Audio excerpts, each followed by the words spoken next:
Hello. Hi, everybody. Welcome in. Hope we're all doing well. Happy Monday. We are ready for the dungeon. Chapter 2 dungeon. Mac, thank you for the lizard party. The dungeon. The dungeon is perhaps a misnomer.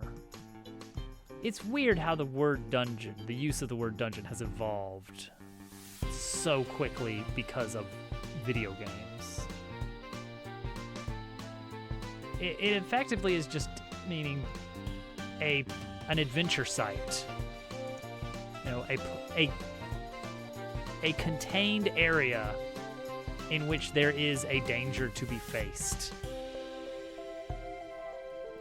But I think that is one of the key components, is it has to be contained. And typically there is some object meant to be not necessarily extracted, but, reached. Okay, so the main room is the hub room of this dungeon. That's a very big one. This is my void gloves. Where I disappear into the void.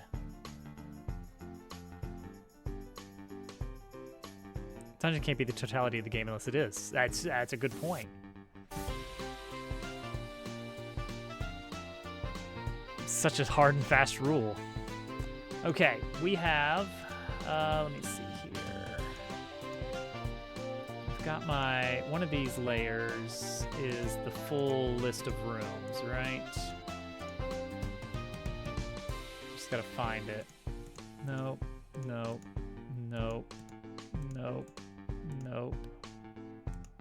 Yes, here we go. Full list of rooms for the dungeon. These rooms and this room are built. So really, this is the only stuff that needs to be built, and then we have to connect them and make them actually function together. This big one in the middle is the scary one.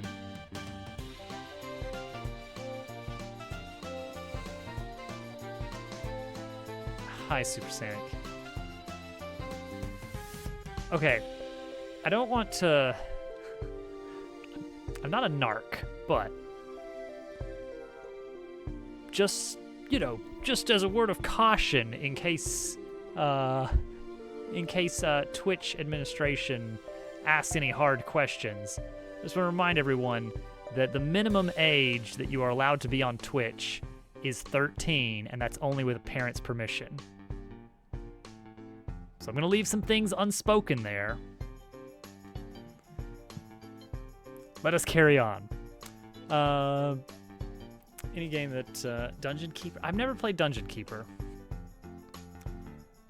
No, I verified. Don't worry. I verified some things. So we could just go ahead and make the scenes. And move on from there. Like make a base scene, populate with just like the bare bones of walls, floors. Link to the Past does have dungeons. That's like a serious Peter Molyneux. He used to be the guy, man. What happened? Just give a base scene similar to this, but maybe a little bit better, and then move from there. Yeah. Okay, so let's start with this entrance here. Let's duplicate it and call this power station. We're gonna have like a room 1 where there's just gonna be like some combat and a very basic easy mode puzzle.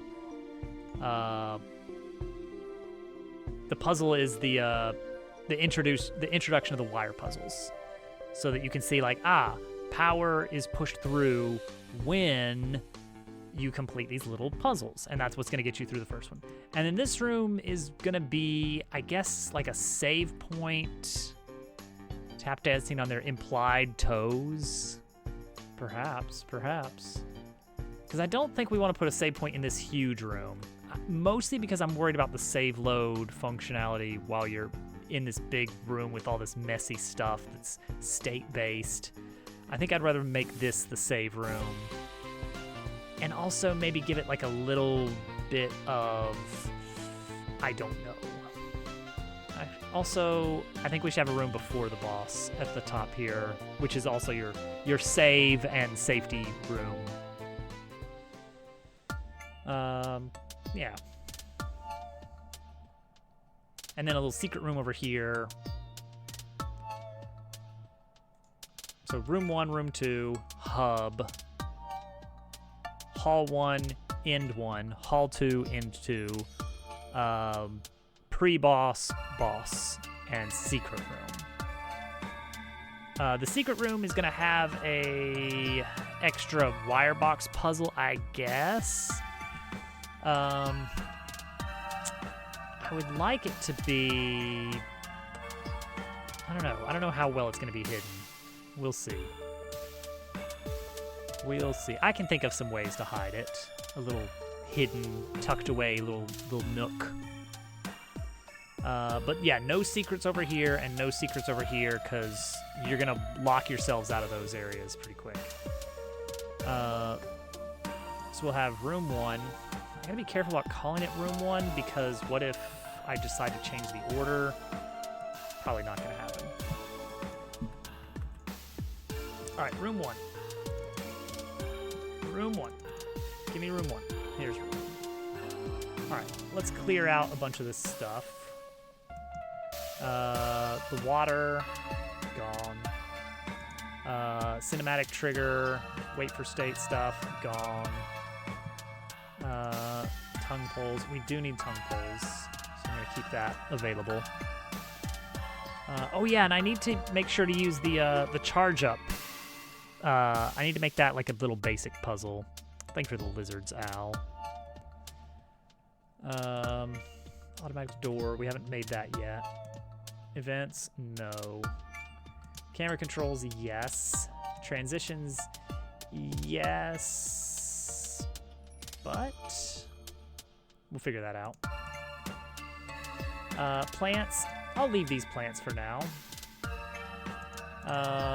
These other items, I don't want them to get terribly overused. These wires, we'll figure that out in a bit, so delete that for now. Barriers, yes, important.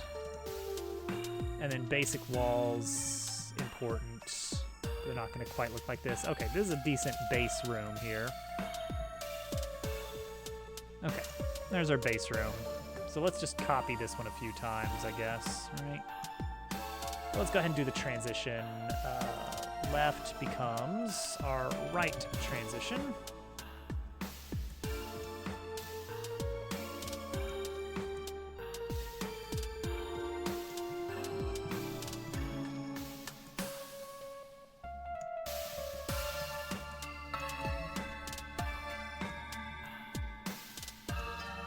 Good. Initialize it. Yep, perfect. Good. Looks great. Good start. And rename it to room. All right, so that's room 1. We're going to duplicate that to be room 2. And then we're also going to duplicate that to be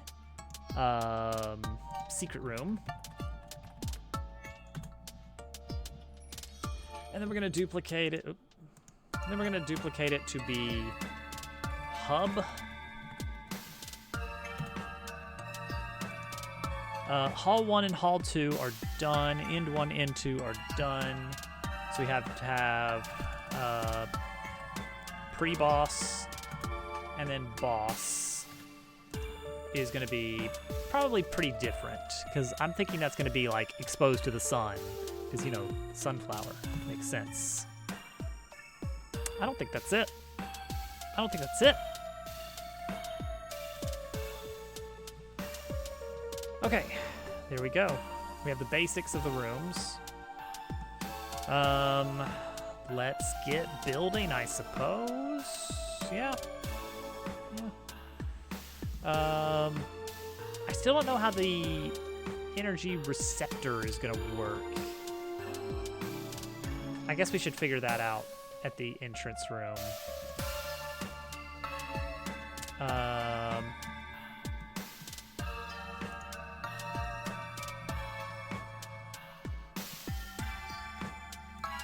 So let's see here. This thing right here. Discharge receptor. Controlled state. Okay, so it just controls a state. It just turns a state on and off, and that's it. Okay. And I can run other things off of a state flag. Such as a cinematic trigger. So technically you could run a cinematic from it.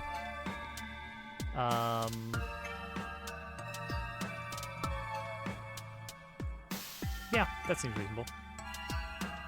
Oh man, I love blue science. Wait a second, no I don't.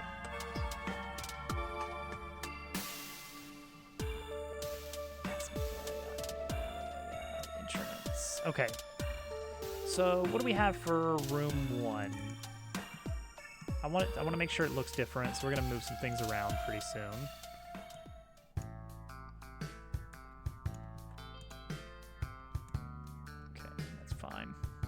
That out of the way. The concept of I love the concept of blue science. 1, 2, 3, 4, 5. Yeah. 5 seems good. No, 6. What was I thinking? 1, 2, 3, 4, 5, 6. 1, 2, 3, 4, 5, 6. And then the transitions. Move back 1, 2, 3. Hammer.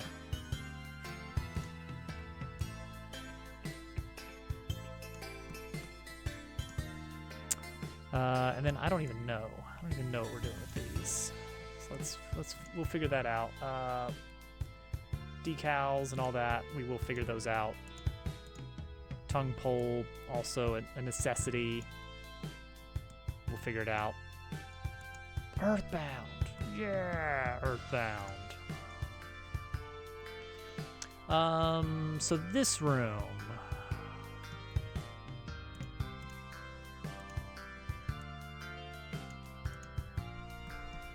What's the puzzle here? This is the introduction to the wire puzzle. And that is important because we want to see that electricity needs to be pushed through. So we're going to have one of these wire puzzle boxes.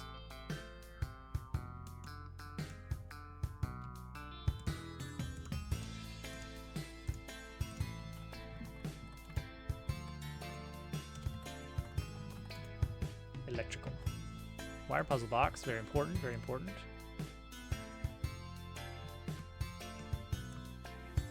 Up against the wall. Everyone kind of gave up on looking for the secret cat. I don't know what happened there.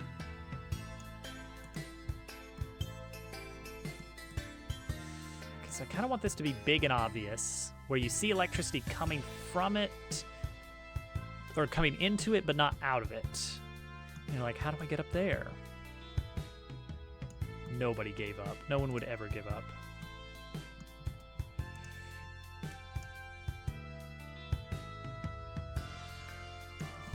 Flat out doesn't exist. Never existed. There is no secret cat. Oh, look at this. Yeah. See, this needs to be like that.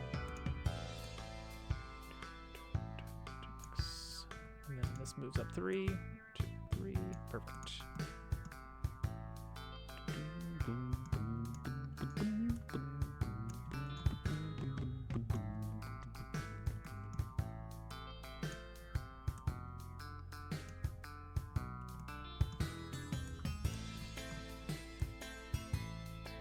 then why have it so far? That seems a little silly. Kind of want to chop this off a little bit.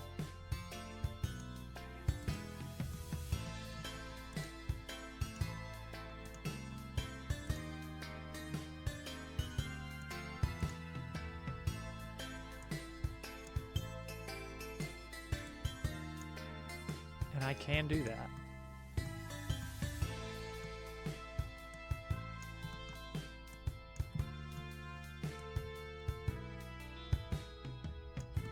That. But look at that.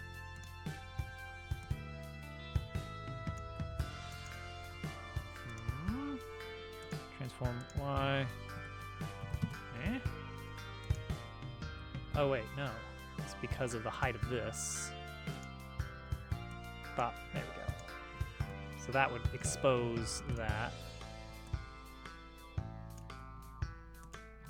I don't know if that's exactly how I want it, but it works. Hi, Liari. Hi, Mendoza. Hello, Mac.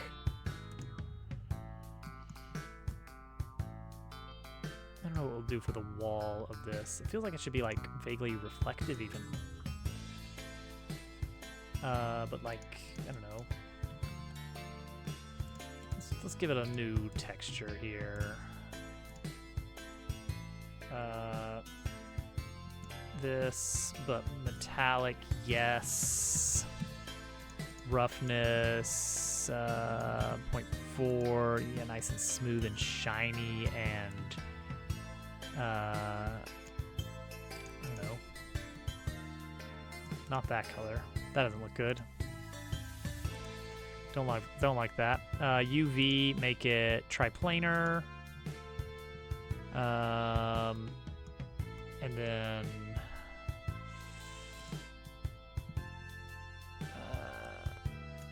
brownish. It's certainly weird. Kind of like it.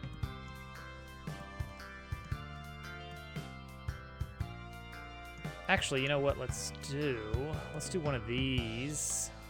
Copy this material.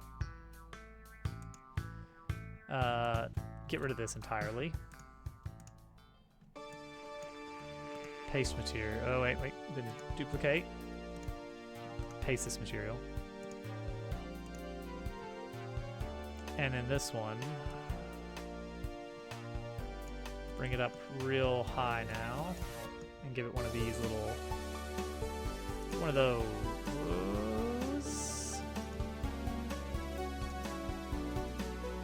There we go. Ledge.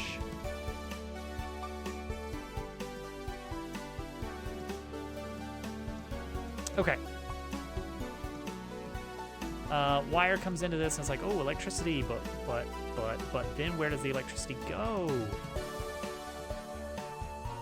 And the idea is that the electricity follows some kind of long, circuitous path.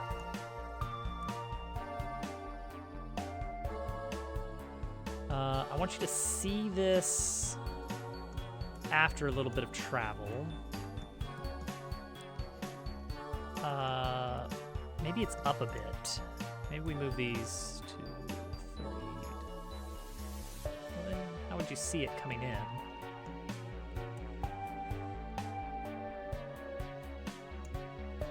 If it was this low, would you see it coming in? Oh wait, my camera is gonna be stuck in the wrong spot, isn't it? A little bit. Yeah, you can barely see that there's anything up there from here.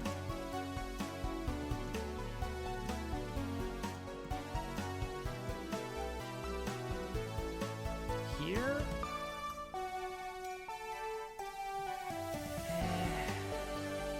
Cool. Like even down here, not so great. Yeah, this is really where you need to be. So that hole is bloop, better. Okay. So not that. But here, you can definitely see it, right? Yes. You're like, that's an interesting thing. I want to get up there. So you got electricity coming through, and then you'll be able to see a wire that has no electricity coming out, indicating, hey, you got to do something with this. Better yet, let's simplify it. This comes over here. No, you gotta have, yeah. This one doesn't require electricity. This one doesn't require electricity at all. Beep, beep. So we'll put a receptor near the door here. We'll extend this up. We'll have like one of those automatic doors that we have from the previous room. So it requires electricity. You're gonna have to find a way to get electricity there. And it'll be with this receptor right here.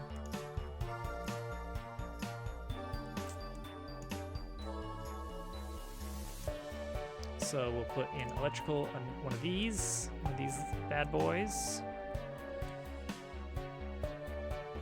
so that it's obvious. Oh, see, I want the whole thing here. I feel like this is good. This right here is pretty cool.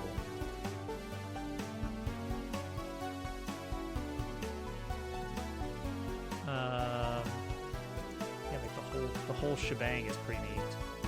Okay, there's gonna be a shebang of some description.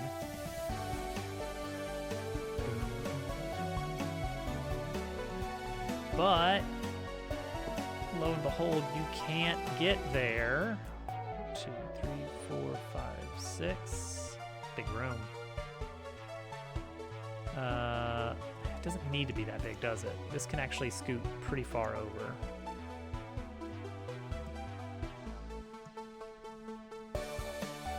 As can this.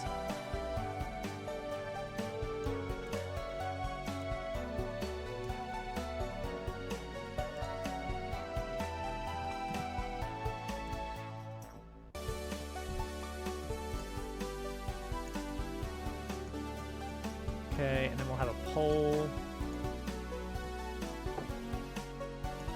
that lets you get into here.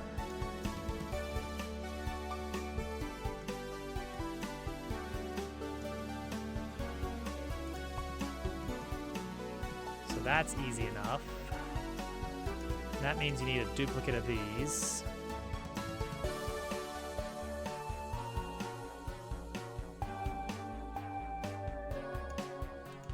This needs to probably move more around this zone.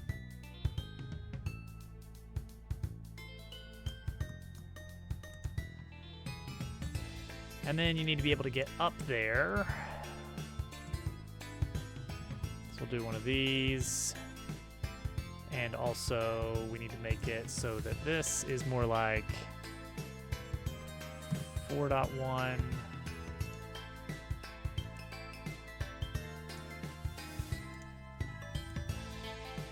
Something like this. Make it 2.1.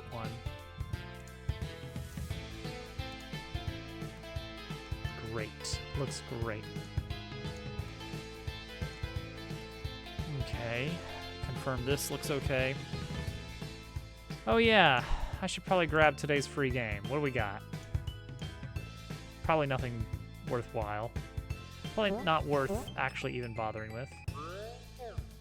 Oh, see, look at that. You gotta be pretty far away or else you're out of the cone of influence. And I don't want that, so we're gonna scoot this over, I think. Free game. Paradise Killer. Heck's Paradise Killer.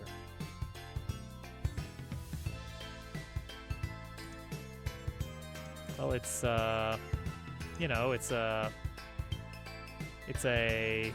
adventure first-person indie. Okay. Yeah. Sure. Mystery game. Ah. Not my typical cup of tea. The thing I like about it is that it's free. Maybe like 1.5 tiles to the right. Solving murders. Psh. I'd rather be making murders. 1, 2, 3, 4, 5. Okay, so then you'd come up here. And then you can solve a little puzzle. And then that's going to get the electricity going to the charge gear, which is going to be like, I don't know, down here or something, but it's not going to be turned on. Maybe it'll be behind a little panel.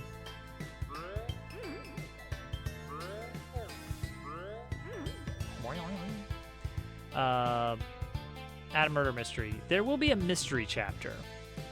And I don't mean that to be kind of copying Thousand Year Door's homework, because Thousand Year Door has mystery on a train. We have a train, but not a mystery on it. There will be a mystery separate for Chapter 6. Chapter 6 will be a mystery chapter. Less combat, but still some combat. The train itself is not super mysterious, yeah. Okay, so then you're gonna somewhere. Maybe up here, actually, makes more sense. Because that's where the power line would have reasonably been at before it was broken. And then that's going to allow passage through the door. The door itself, I think we push that over one more tile.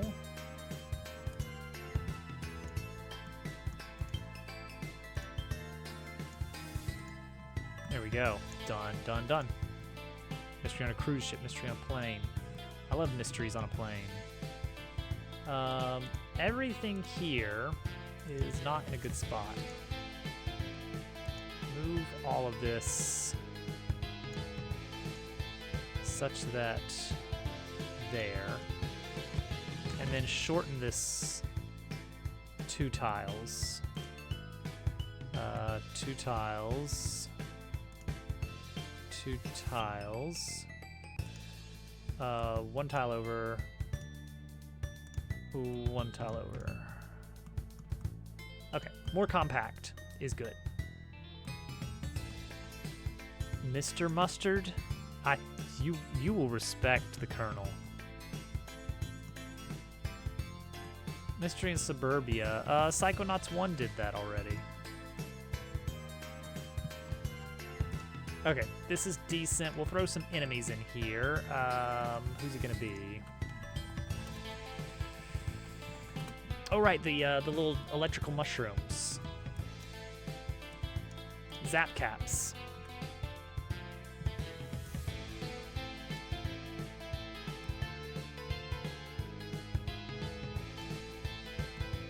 Colonel Mustard, yeah.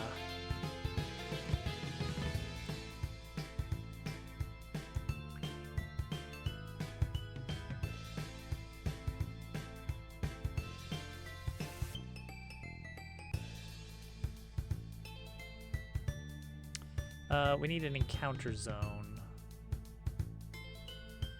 which means I need to grab a patrolling unit from a different scene. What scene has a nice patrolling unit? Back A. Colonel Mustard. Colonel Mustard. Colonel Mustard.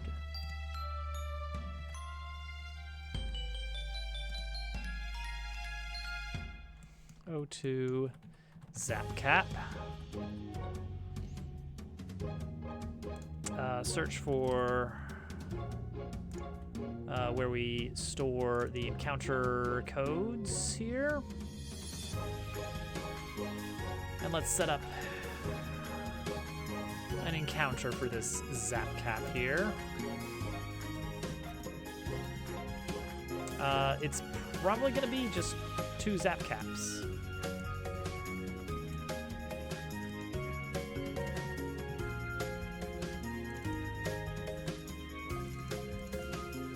That is probably going to be it.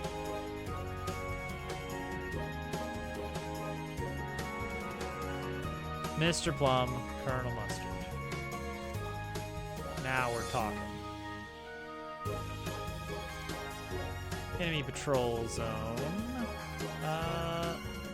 Right about like this, except smaller chase area. Patrol zone can be pretty sizable. Yeah, that looks fine. He's got a zone. He can patrol. Actually, let's move over a bit. And then duplicate and have another one over here. Great. 2 enemies. Love it. All right, that's basically room 1. So room 1 is a little bit of platforming, some enemies, a puzzle. That's a whole bunch of different things going on with that one. Room 2 is going to be our save point. Slight platforming of some sort. I'd love some kind of move a gear thing. Like use the gear to move something minor.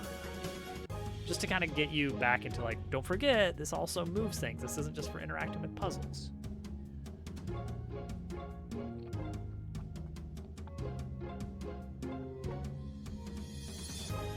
Ooh. I think I know of a puzzle. I think I know what puzzle we could do. Central elevator, but the controls are not on the elevator. So the idea is you send it up, and then it slowly comes back down. So you can use it as a platform to jump across. Like you can climb up some stairs up halfway, and then elevator's coming down. Jump across, jump across. That could work.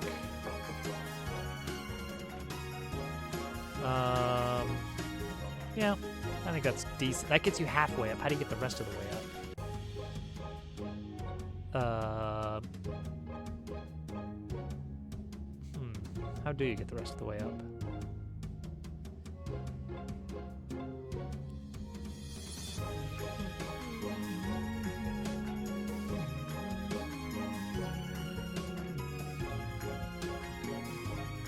It's got there's a gear up there that lowers some grapple points for Leon, so that you can.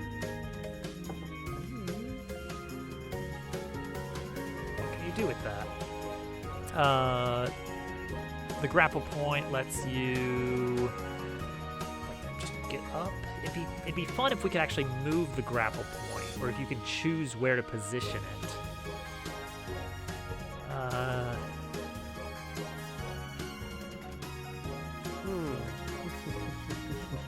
What does that do for you? If you could choose how high, how far across.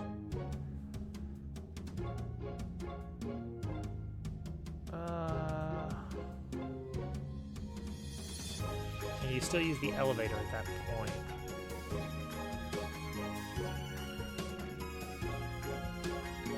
Oh, what if... Oh, this would be very silly. The whole elevator flips upside down. So that instead of returning to a downward position, it's returning to an upward position. Ah, and now you have to go back to the original gear and lower it. Instead of raising it to the top and letting it come down, you now pull it to the bottom and jump on top, and it just tick, tick, tick, tick, tick, tick, and that's it. That's a fun little thing if we can make the animation work out. All right, so that's room 2. I like it. All right, get rid of these plants. Get rid of all this decor. And there will be a little hidden door off to the right somewhere. Okay. That's fun. That's fun. Tongue hole. Get it out of here for now. Get this extra floor out of here.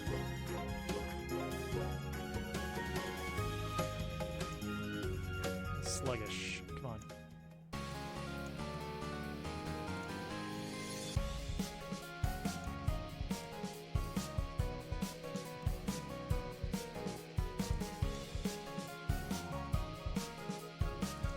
No. Why do that? Why do that? Go bring this down just 2 blocks. Up. And bring this floor back up to here. Yeah. Don't mess with the camera stuff. That's unnecessary. That will be addressed.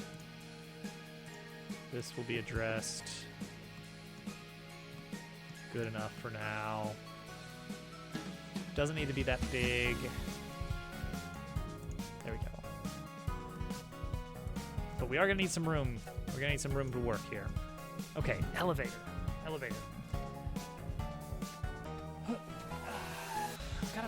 I've got a little elevator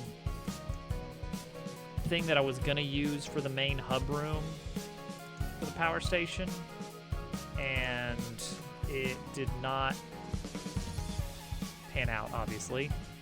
And it looks like this. Now it's all like this little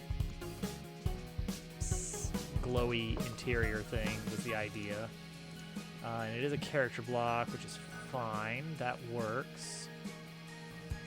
And it had a script controlling it. So what we're going to do is we're going to save that as its own scene. O2, power station, elevator block. And now we're going to take that elevator block.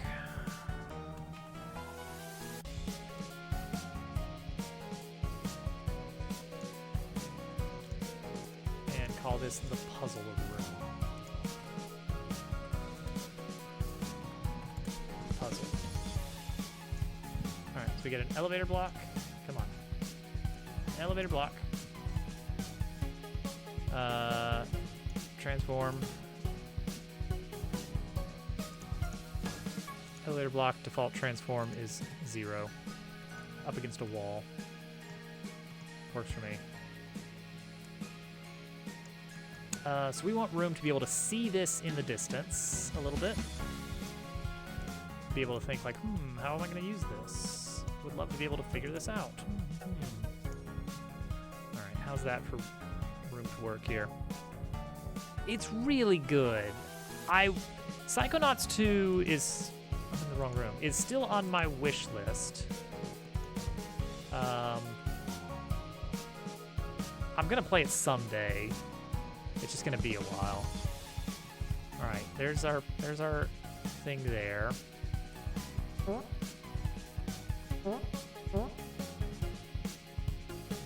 Yeah, I'm really looking forward to it.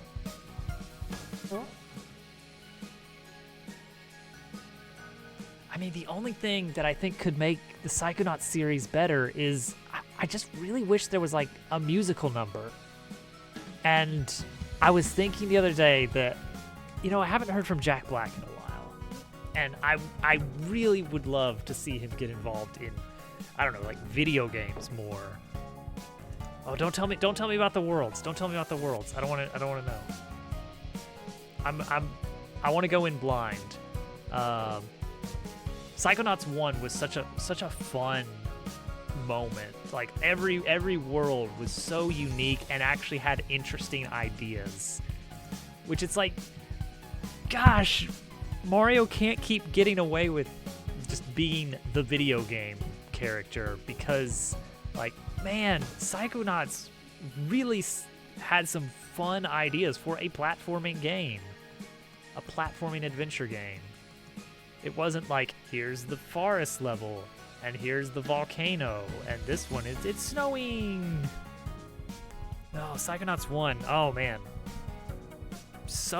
What fun ideas. Yeah, Milkman Conspiracy always gets brought up. Velvet, the velvet painting, black velvet painting, really good. Lungfishopolis. What made a lot of those levels so good is how effectively they portrayed the analogy of the brain that they were in. Of like, they actually had something to tell you about the character. Like, you know, with this, it's like, that's a clever little metaphor you got about, oh, well, you see, underground, it's different here because that's sort of subconsciously, this is how they actually feel. And, oh, you see, yeah, that everything's bright, loud, flashy colors. But over here in this little tucked away room, there's some uncomfortable stuff. It's like, that's really good. That's good storytelling. Using level design, not like using set dressing or something, but like actually the way the level is built reflects the character. Gosh, good game, good game. It's got its early 2000s humor, of course. Yeah, I figure. That's just kind of the game, you know.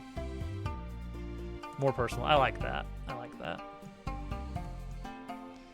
And then it goes like off the walls, like creepy at the end, and I love when bright, happy games do that. So good. Okay. So elevator, we're gonna have elevator pylon, I guess. Which is going to be a CSG box, because of course it is. We're going to move the elevator pylon over here. And we're going to rotate it. We're going to rotate the CSG 45 degrees. What's going on? There we go. I guess that's true.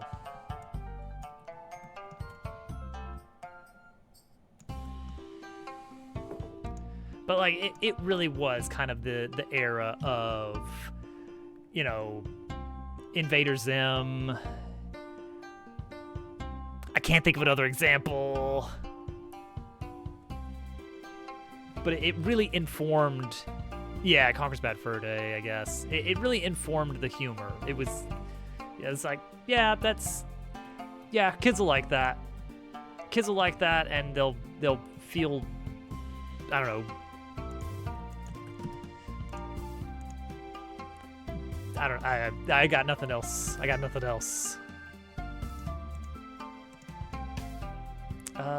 Let's use this texture.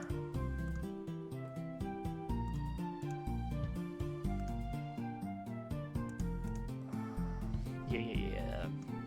Let's make this actually a little bit smaller. We'll see what happens. Don't count on a stream. I'm gonna be kind of busy, if you can believe it.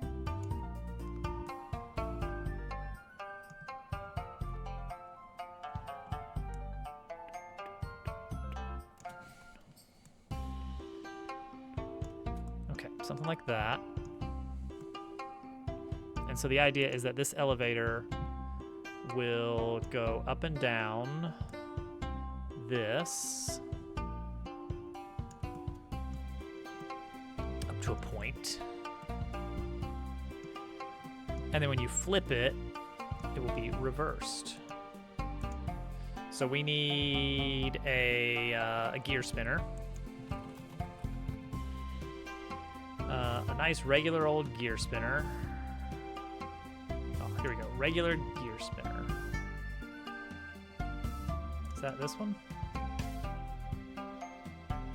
Yeah, regular gear spinner. That's the one. So we're gonna say this is spinner, control, elevator, height. And then we're going to duplicate it and have another one control rotation. Let's call this control height and control rotation, just to make it a little bit simpler. Oh, the board game level. The board game level in Psychonauts 1. Waterloo. That's pretty good. That's pretty good. Yeah. That one, I feel like there's less of the like psychological thing going on with that one, and it's more just like a really trippy concept level. But it's still good. I still enjoy it, except for that one figment that's out in the woods. Like just one that's somewhere out there. It's dumb. Hate that. Theater, good. Theater, good. The bipolar disorder theater. Who else was at the? I guess what was his name? Edward, the painter. I guess he was up there. It was him.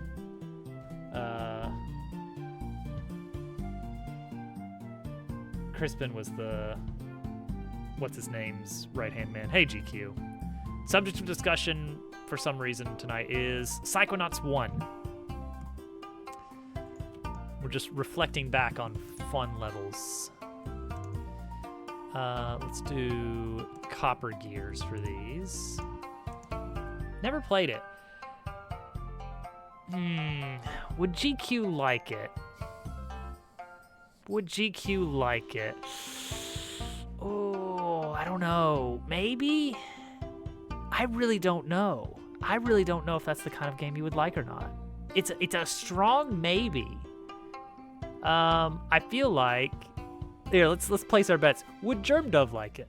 Would Germdove like it?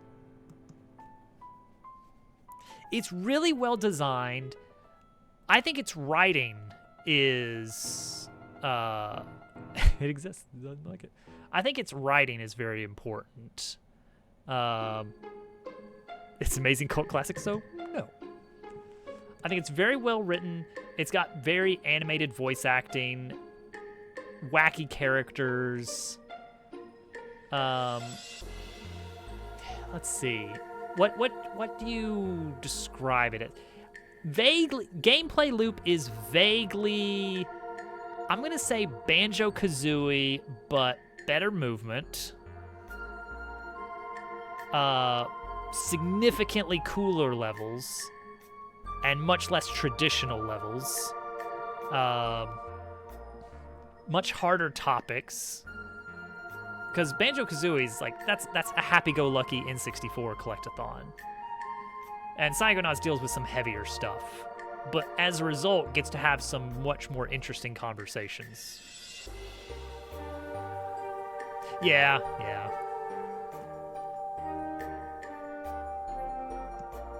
Trust any of Germ's assessment. It stinks. It stinks. It stinks. Let me go back to back A. So gear spinner, you just place an animation player under it, and then that's all you need. It will control that animation, and it will move new animation from 0 to 1. Okay, so we just need to add an animation player to this. And to this.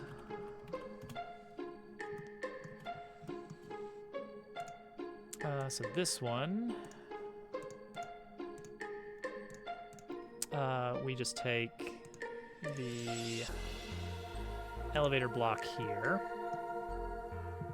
We take its position. I think I can fix her. Uh-oh. What is it, GQ?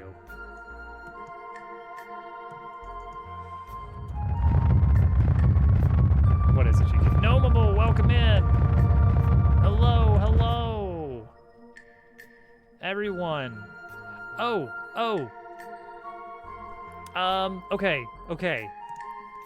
Gnomable's got a cool project going on. I don't know if that's what they were working on tonight, but I think GQ might appreciate the name of it. Let me look it up. Hang on. I remember it was very much in our crowd. Plunk. Knowable is making Plunk. Box says, I started learning Godot 2 days ago. Do I use any add-ons for state machines, or how often do I actually use state machines? I use state machines a lot, so you'd think I probably would have actually bothered to build some kind of unified class to manage that. Nope. No add-ons. No single class. I'm doing it live. I'm basically just saying, current state equals ready. If state equals ready, then check for these conditions, and if they're met, move to these states, and blah, blah, blah, blah, blah. Which is really sloppy. I should really unify that at some point. But I feel like every time I've needed one, every time I've needed a state machine, it's like, well, this case is slightly different, so I couldn't reuse the code anyway.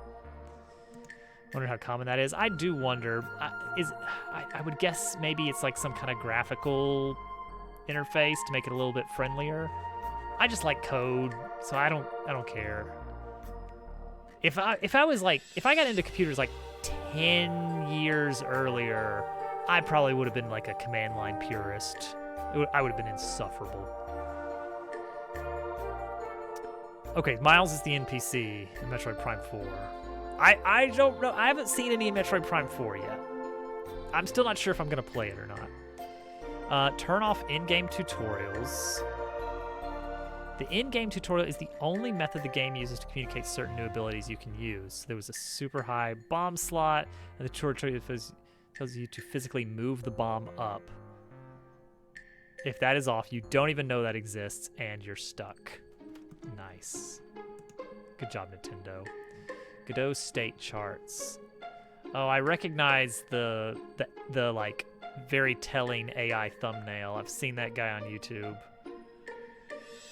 I don't know if that's the same guy that made it. I don't think so. I think it's a different guy. Yeah, that's got to be a different guy. Let's see, state chart. So, extension allows you to use state charts similar to finite state machines, but more powerful. They're more powerful. Okay. Okay, and we got a dot. I'm getting sucked into a rabbit hole here. GQ didn't follow tutorials. Classic GQ. All right, state charts. Let's see here. Okay, so it's just a model of thinking about the logic of a system's states. Uh-huh. All right, come on. It's a beefed up state machine. Okay. Yep. State explosion. All right, you're making me click another link. Come on.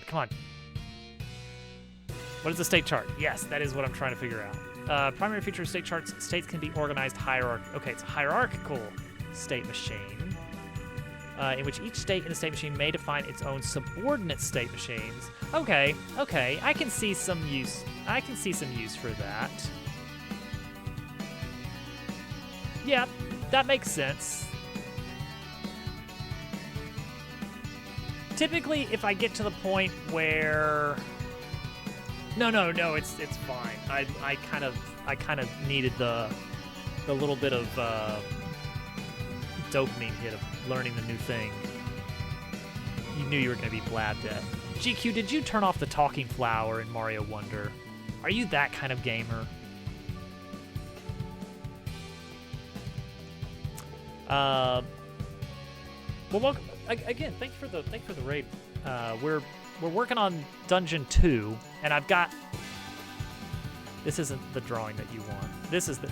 I finally figured out what the main puzzle of the dungeon would be, and this is going to be completely incomprehensible for anyone who wasn't closely listening to me yammer for 2 hours yesterday about this.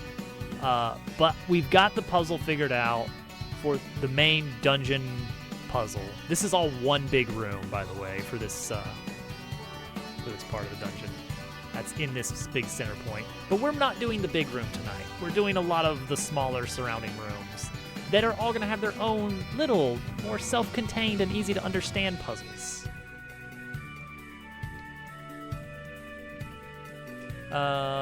So yeah, right now we are doing an elevator. So we're gonna have it line up with that. There we go. So now this elevator state can be controlled, and that's gonna be controllable with the gear state. So if I move this over here and this over here, we've got 2 gears. Actually, let's move those more grid aligned, just to make things easier for later. And also, let's say there should be a camera target. There it is, camera target to that. All right, so check it out. So one of the main features of this game for field movement is gears in the world can be spun, and that can control movement of things. That is too fast. Let's turn that down a bit. Rotation scale. That's too slow. That'll work.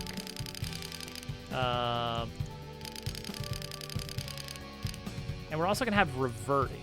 We're going to have reverting turned on so that, and we're only going to let it revert to 0. So the idea with this puzzle is you're gonna lift the elevator up. Ooh, that goes too quick.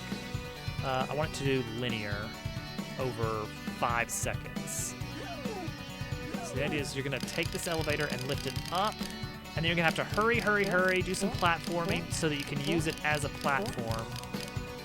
That's still too quick. Still too quick. So you're gonna lift up, and then elevator, platform, jump, and then jump across, and that's how you're gonna get over to the right side of this little section. And then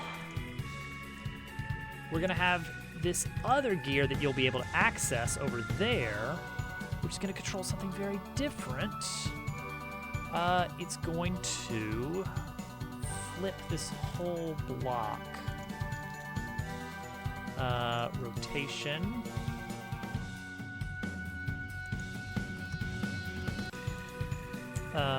Z-axis 180. There we go. Simple as that. Let's grab room 1. Had a nice block that we're going to use here. One of these. Go ahead and put that in here as well. Get this information out here.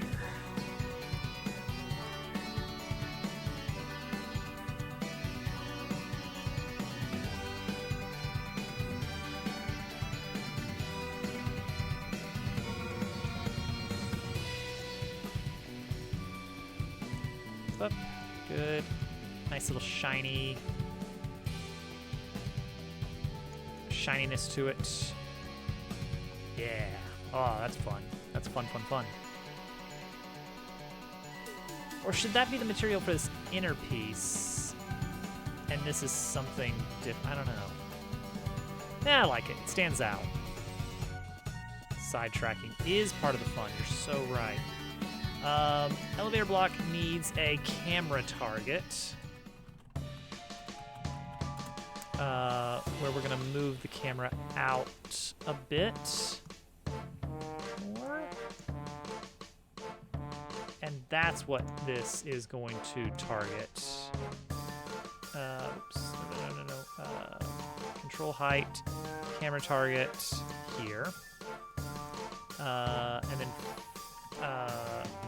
elevator backing is going to be the camera target here. It's going to be elastic. It is going to revert to either one, and it's That's going to... Yeah, that looks fine. All right, so let's see if that works. So he's like, oh, I can't ride the elevator up because the control is over here. But oh, I get it. I see.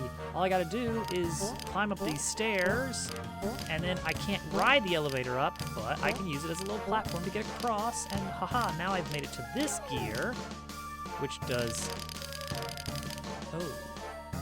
It's not exactly how I wanted that to go. We need to adjust the center point here. All of this stuff, except for the backing. What's the backing's position? 5 meters. Okay, makes sense. 1, 2, 3, 4, 5. And the backing. 1, 2, 3, 4, 5. And then the center point. Oh wait, no, I need to reverse that. 1, 2, 3, 4, 5. That's the center point. And then these. Perfect. That's it. Also, the camera target here. We're gonna pull that out pretty far. All right. This is it. This is the one. This is how the main puzzle is. Also, there need to be some enemies to fight in here. We're gonna add some enemies in a bit. Elevator is... Uh-oh. Hang on. Oh dear. Ah, because the animation player is using the old values here. This needs to go from -5 to 5 now. Or 4.7. Yeah, alright, that's good. Update the animation player appropriately.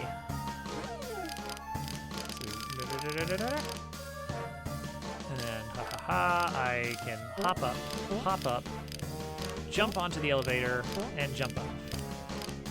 And then, oh, well now I'm over here. What does this one do? Whoa! I'll pull the camera target out. And now, when I do the same thing over here, well now I'm reversing it, and I can ride it up. Oh! Bye, Leon. Bye, Leon. And that's going to be the gag. That's going to be the gag. Is you reuse it. Okay, so things we learned here is that we do want this gear spinner to be up on top of something, so you get a little bit of chance to jump on top. This one is going to be up somewhere. Maybe Leon is involved somehow. He should be, right? We should make sure he keeps coming up. It is his introduction. So Leon's ability would come in handy here.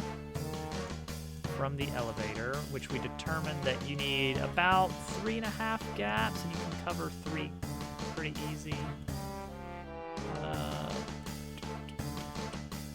Maybe right here. But that's not enough to get you up top. See, now this feels too shiny. Could use one of these.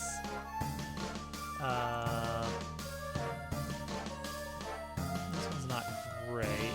Doesn't feel like. It's like it's fine, but not great. One did this, but this is too shiny. I think we want the.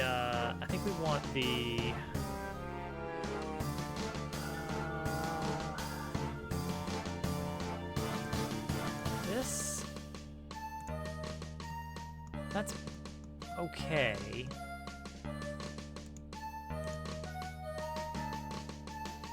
Or would we rather have this? Both are good. Both are good. This one stands out a bit more. I kind of like the one on the right. Let's do that.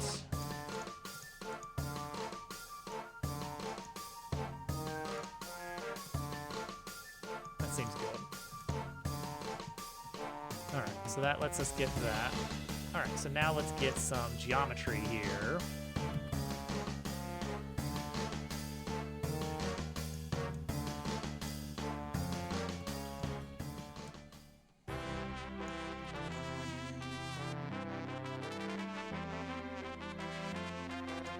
That's fine. And then that can go down further. This is not actually where this door is going to be. There will be a door, but we'll deal with that in a bit. There's going to be like a little hidden door down here somewhere for a secret. Okay, so that looks good there. Can I consolidate these without it really being a problem? Is that cool? Yeah, that's fine. All right, cool. Okay, so here, the idea is you want to get up to this point. How do you get up there? How do you get up here? Don't know.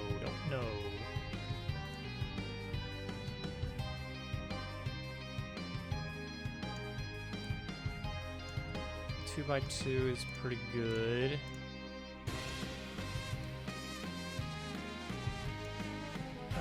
Change this to 2.1, 3.1, 3.1, 2.1. Okay, that seems good there. A little platform that we can use. Oh, so you're really gonna have to hustle though to get there. So we're gonna bring that down a bit.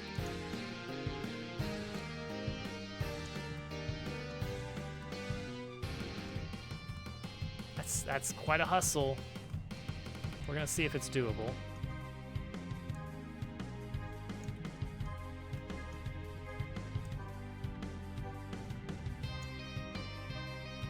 I want the stairs to be... Oh no, that's fine, because then you can still hop up and then ride it the rest of the way up. So that still works. This still works even from like over here somewhere. But even easier if it's already up here a little ways. Bring it out a bit. And then I'll have something in the wall. Okay, is this it? Is this the setup?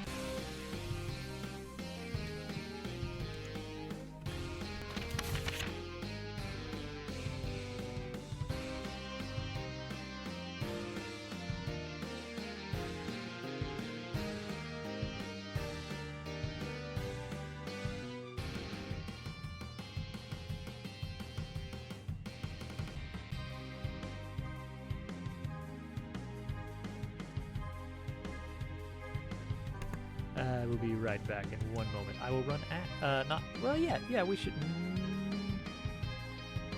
if we run ads now, how much can you snooze for? What is this, how much does a snooze get you? 5 minutes? I think it'll work. I think the timing will work. Because then I can just snooze 3 times in a row at the end of it. 15 minutes plus an hour. Yeah, it's fine. It's fine. Let's do that. I'm gonna run clips and ads, and then we'll return. Be right back.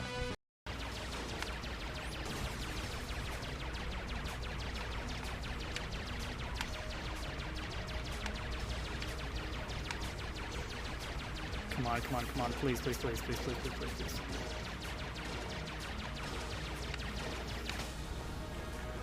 First try!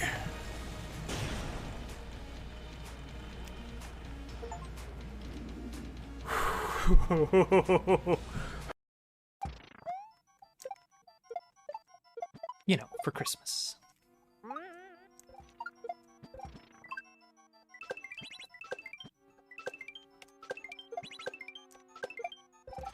She played Sword, or maybe Shield, I don't remember which one we got for her. And she wasn't a huge fan. I think she would have preferred the more classic style Pokemon games. Oh my gosh. No! No! The beetle. I knew the beetle was coming and I panicked. That...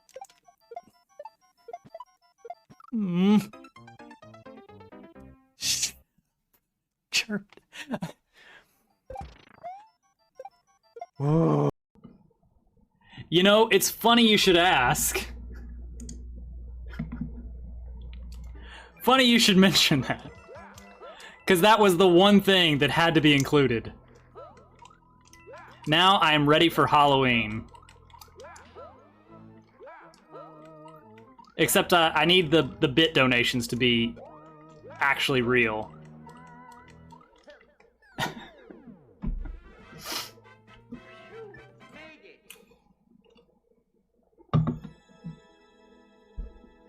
Yeah, everything just a little bit stretched and skewed, I think is the way to go here.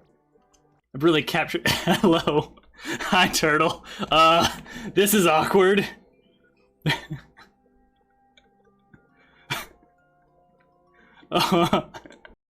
This time, oh boy.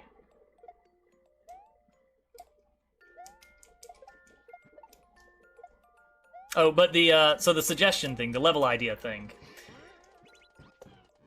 All it does is it grabs a random item from each list. In some cases, it grabs, like, multiple items, or it randomly decides that it doesn't want any items from a list. Alright, so... Oh! Wow! I feel like I got super lucky on that one. I guess just throw Luigi at that last jump like 4 or 5 times, and he eventually gets it. Oh! First clear on a Peth level.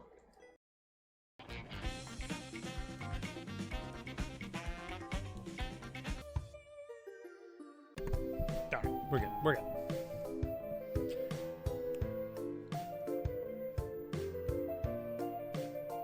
Wait, is that how it works? Ad starts in 1 hour 42 minutes. Can you stack? Can you stack ad break? That doesn't sound right. I don't think that works. Unless, I don't know.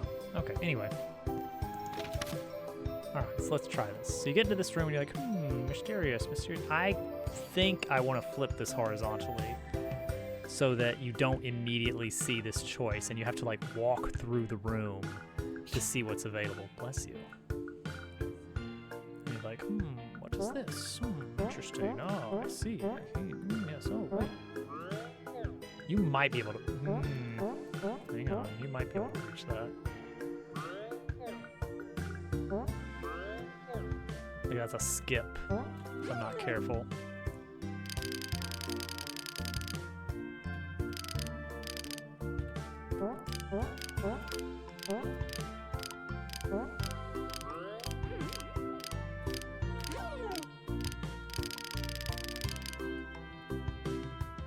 That's just silly enough. That's just silly enough to work. Ah, I was foolish. Yeah, I think that works. That's a fun little puzzle. That's a fun little puzzle. It's fairly straightforward.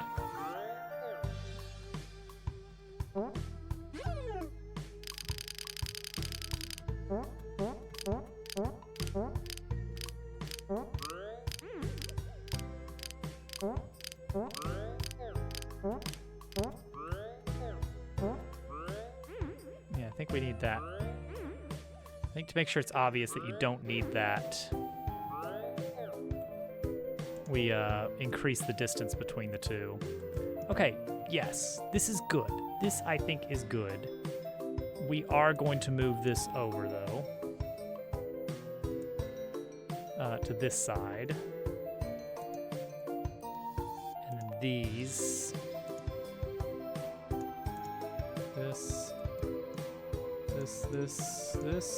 These 5. Move over to here.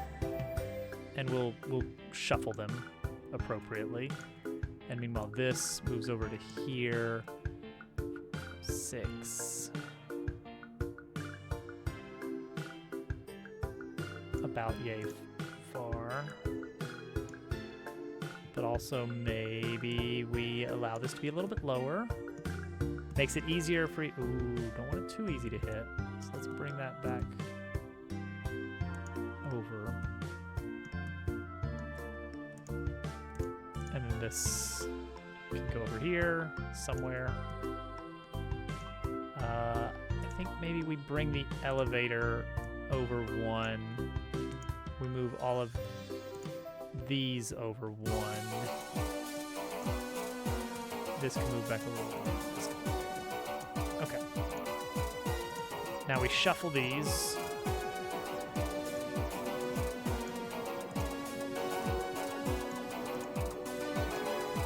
Great. No, we got room. Remember one more?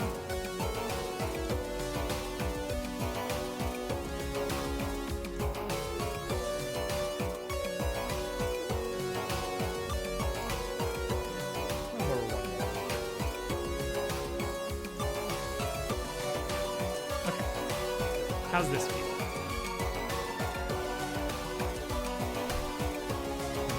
Ooh, interesting. Enemies. Yeah, enemies. Yeah. Ooh, what's this big staircase? Ooh, and then you... here.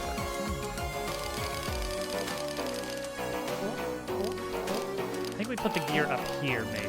Make it a little bit easier.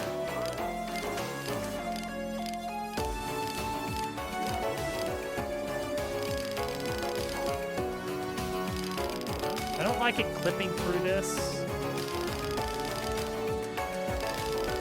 We can fix that. We can fix that, actually.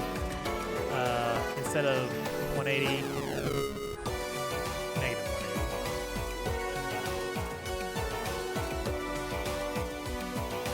180. Well, that didn't fix it at all, did it?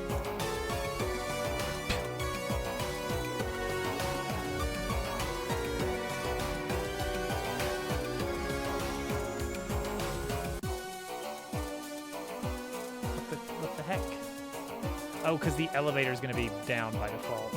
So yeah, negative 180 actually is correct.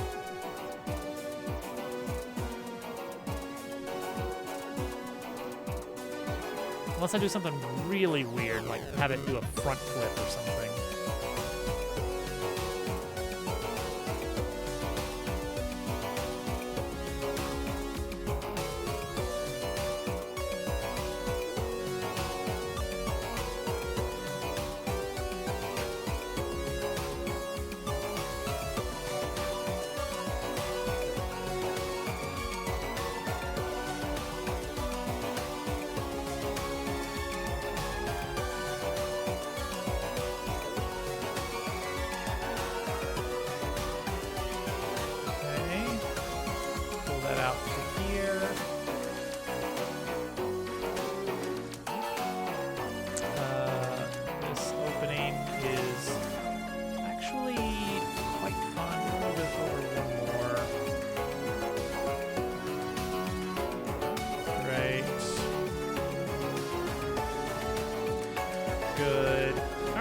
This room is shaping up.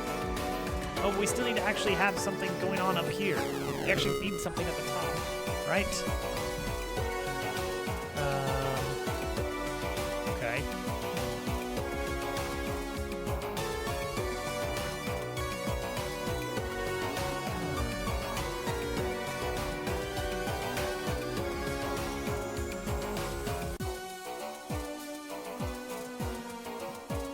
Okay.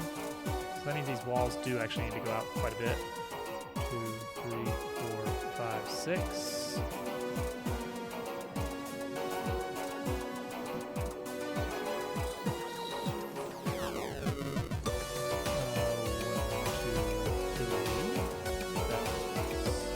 Situated. 1, 2, 3, 4, 5, 6, 7, 8. Sure.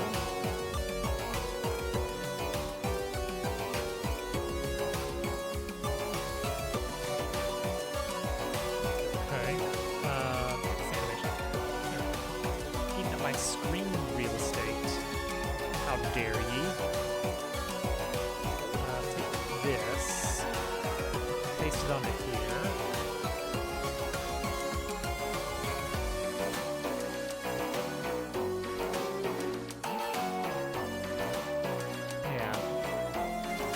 this is fine to go beyond the bounds. This, less so.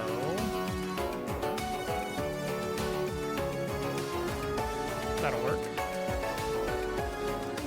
Love it. Then we need a back wall.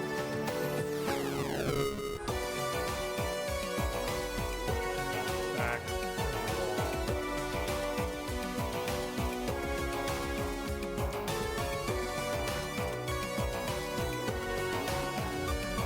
There it is. All right, cool. And this is where you're going to get the save point. Very necessary. Yeah, that's pretty good. 1, 2, 3, 4. Still not sure exactly what secret we're gonna have over here. Doesn't have to be here specifically, but it could be like a little passageway somewhere, like a little hidden way or something back here.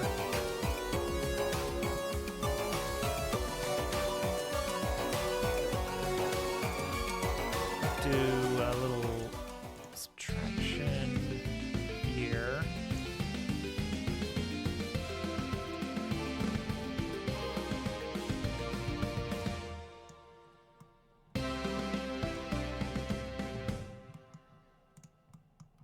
There we go, and then like hide it behind a little shrub.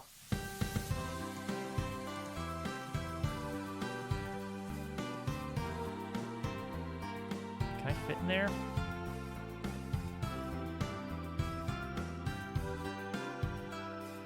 And it's like, oh, interesting. And then a little secret back there that leads to a little hidden room. Maybe not even a, no, yes, it does need to be a room. It does need to be a room because it's going to be, it's going to have a wire puzzle in it, right? That's what we decided? That's what we all decided, yes.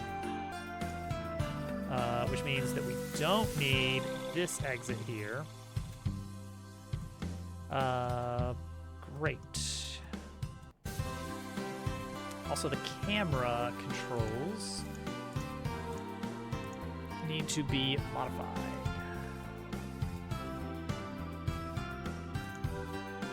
Minimum camera can now go all the way back to here. Maximum camera now needs to be able to go up higher, up to here. That's it. Everything else I think is fine. So we'll add vegetation. That'll be a later pass. Big mysterious room, enemies to fight. Yeah. Do we have zap caps in here?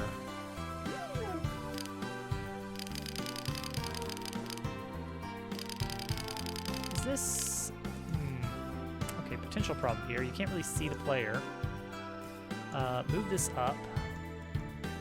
Move this one over to, out.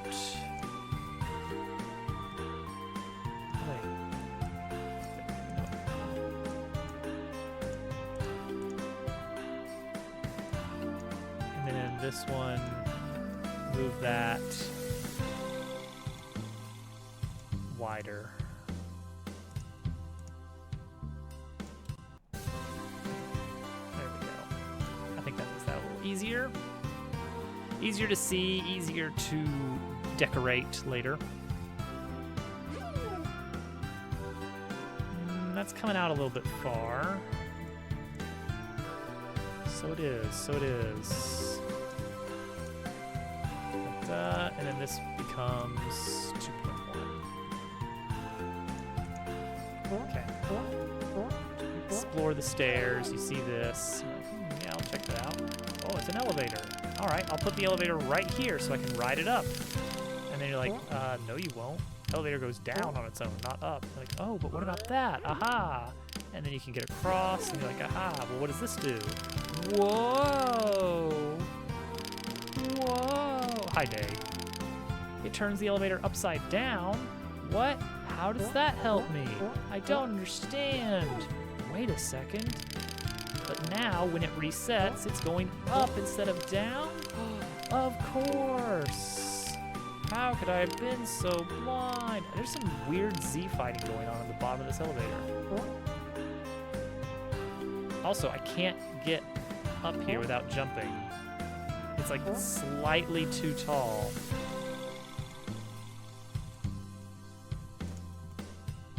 Oh yeah, look at that. It is, isn't it? It is slightly too tall.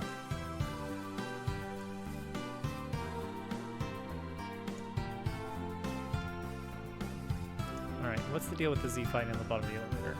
It's only on the bottom of the elevator that's happening. Examine this elevator. Examine the underside of this elevator. Okay, collision shape doesn't matter. Okay, it's definitely within the geometry.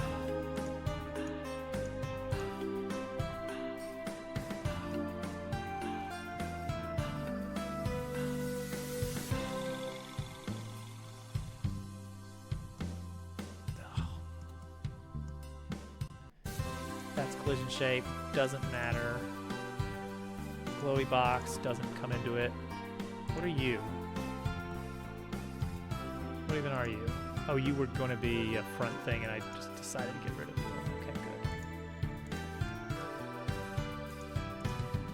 good. Center panel.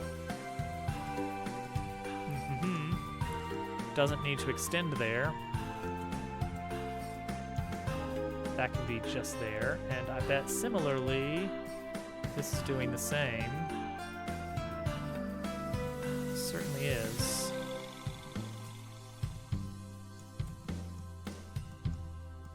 Does that improve our Z fighting? Significantly. Good. Save it. Clear it out. Get us out of there. Yeah, little elevator. What if it had an arrow on it? Does that... Nah, that's too much. I think the fact that it's like the top is very obviously like, oh, a big glowy square, and then the bottom is plain rectangle. But when you flip it, it should be pretty obvious that you flipped it. All right, so now let's go over to this gear and find a nice spot for that. And we'll add some like wires or something for the gear so that it's obvious that it somehow does something. This is very bare bones as it stands. All right, secret door there. Up here, I think we can take this and reduce the footprint just a bit there.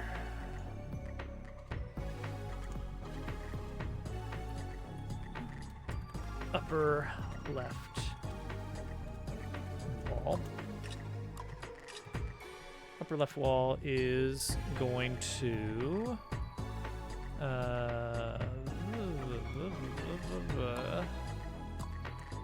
be here.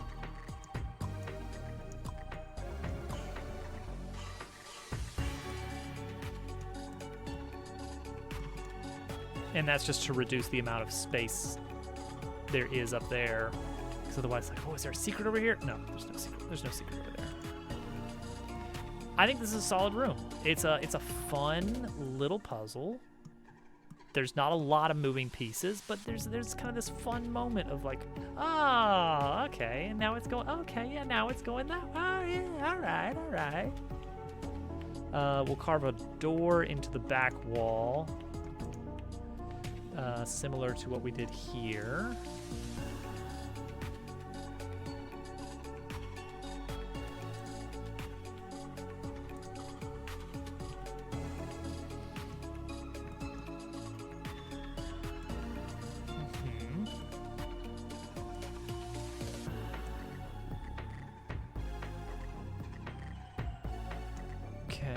Line it up with the elevator or big door? Let's do big door. Big door into darkness.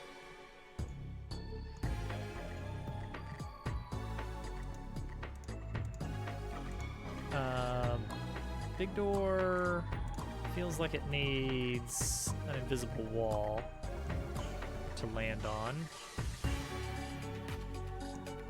An invisible landing.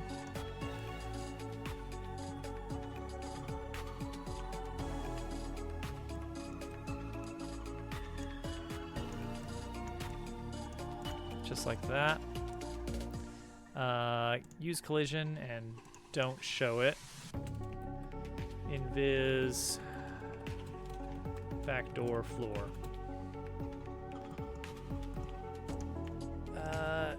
And this is transition back.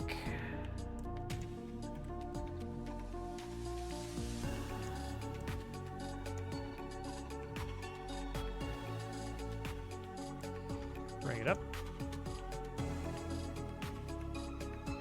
We're going to scale that exit zone up a bit so it fully fills this area. Entry point, pretty good already. Yeah, that's pretty well lined up. Kind of would like that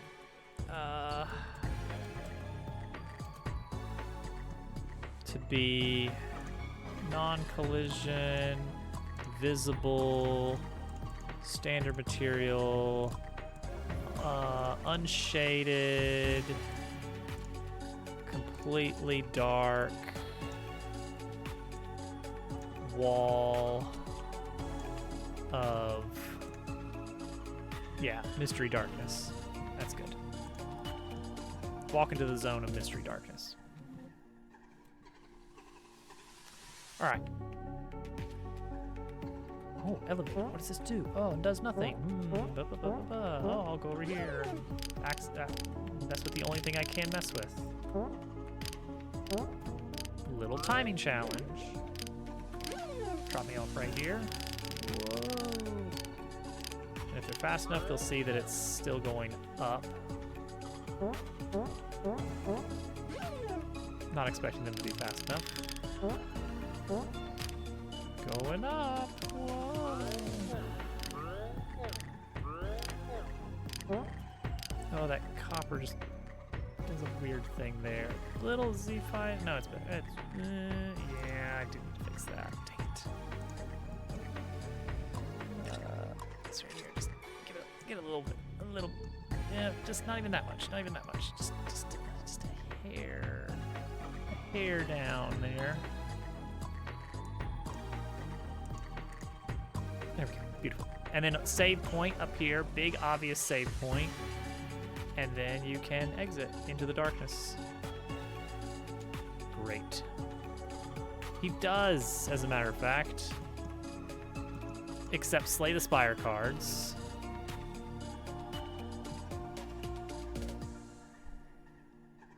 He do kinda, don't he? Okay. We have less than an hour left in stream.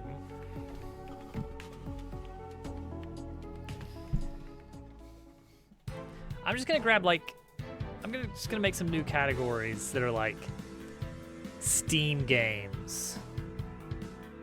And then just fill it with 10,000 things. Just to spite Al.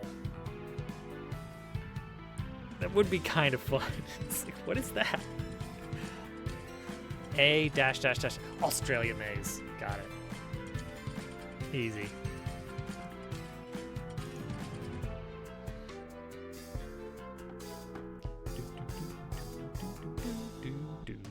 See, this one does not have a little electrical discharge thing, so it kind of breaks away. And it's more traditional puzzle. Gets you back to the normal stuff. Oh, we do need enemies. We do need enemies in here.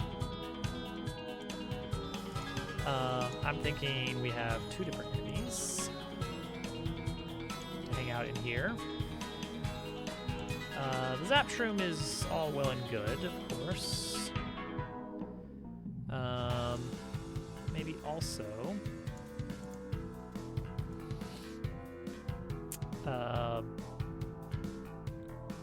one of the other guys that we can find at this place here.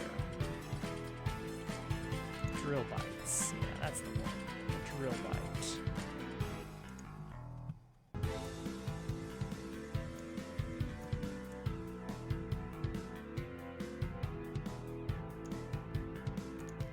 And then they just need a minimum and maximum range that they can kind of pop in and out of. They don't really chase, they just randomly pop up.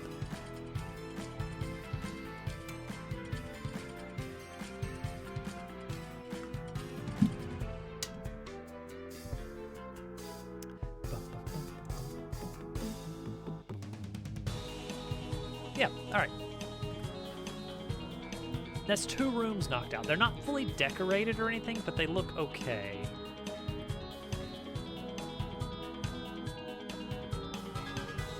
Does this guy chase? Oh yeah, he chases. They chase now.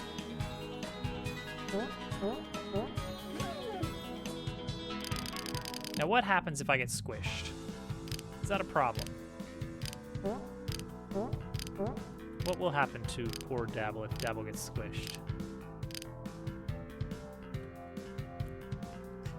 It didn't count as damage.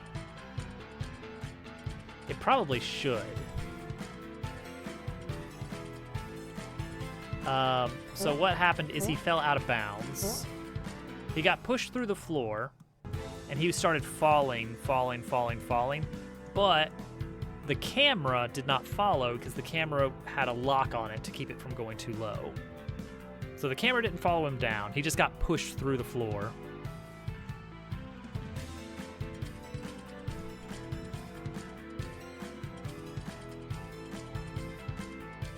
Honestly, I'm okay with that damaging the player.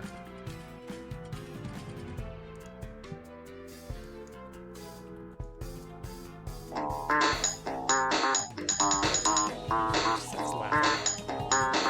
Trying to wake me up.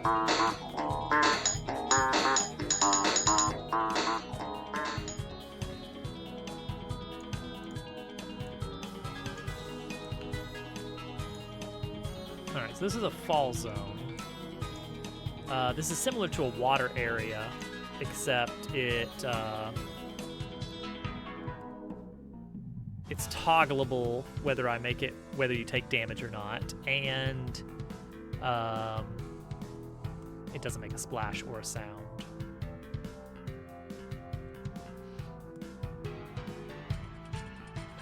It never kills you. The fall zones and water areas do not kill you.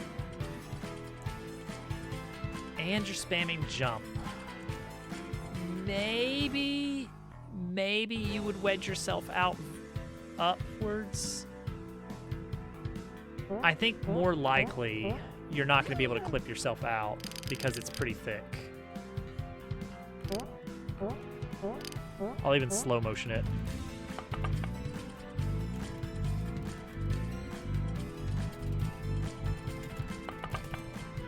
Oh no! Oh, he's getting crushed! I'm trying to use tongue too. No. That's pretty terrible. That's pretty terrible, I gotta say.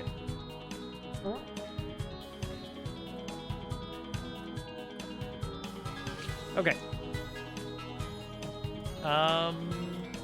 Decently complete room. No, it's 10 seconds only if it's all the way at the top. Actually, now that we move the gear closer, we can get away with a little bit quicker return time. 7 seconds, maybe?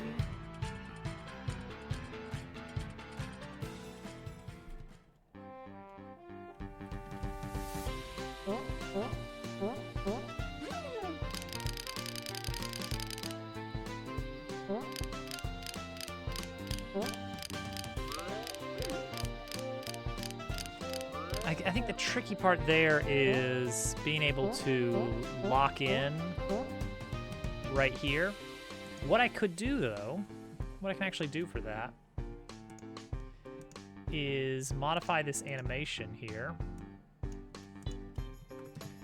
and say, all right, once it gets to this height and this height. Well, no, not those two. Let's go further. Let's take this from here to here. We're gonna stretch that out like that.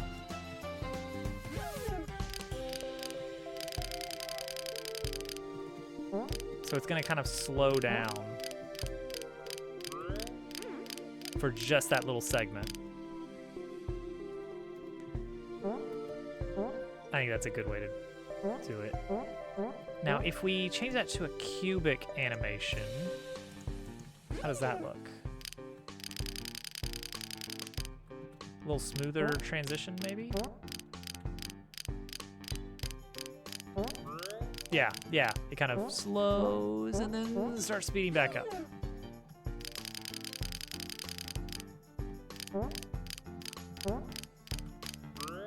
That gives you plenty of time. That makes it significantly easier.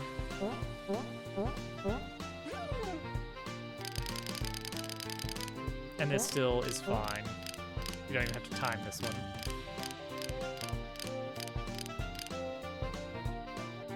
Nice.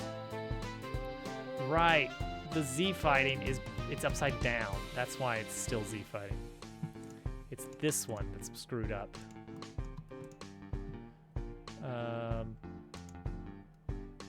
This. There we go. Yay. All right. Z's, please. Z's, please. All right. Done. Room 2. Done. Big room time. I'm actually going to duplicate room 2 because I like the textures we picked out for it. Power station hub, get rid of it. Never want to see it again. Room 2, new best friend.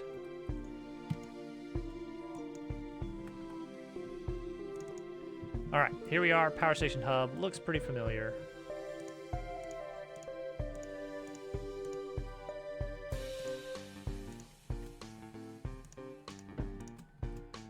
Enemies gone. Fall zone, we will need the fall zone.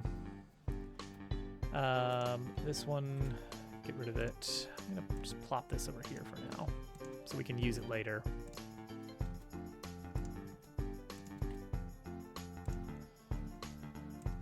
Get this out of here.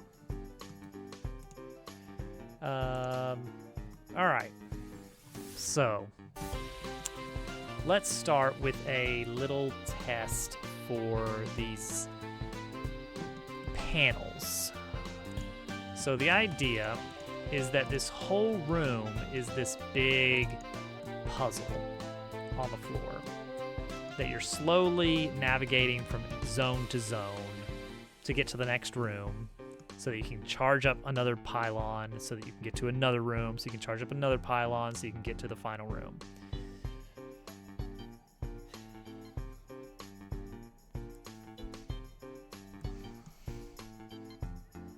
So I think we could open with a cinematic where we do some nice little sweeping shots. That's always a fun one. I think fog underneath is good. Each of these should be visually segmented out. Like it's very obvious this is not one continuous walkway. It's here's a walkway, here's a walkway. There's like a little bit of breathing room between each. Not enough to fall in, but an obvious little gap.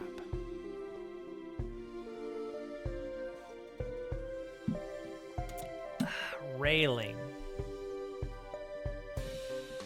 Railing? Maybe railing? That's a lot of railing.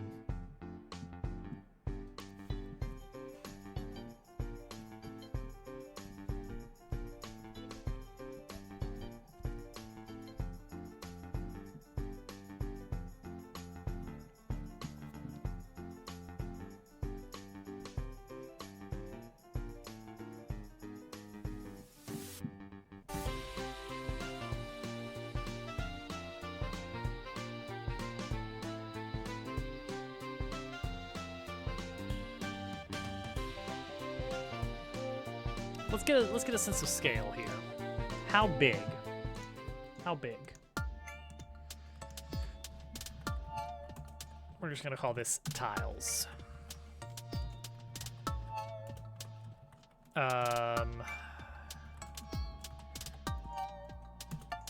T-junction tile. It's a CSG box.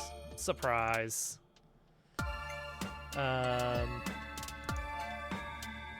Move it out here.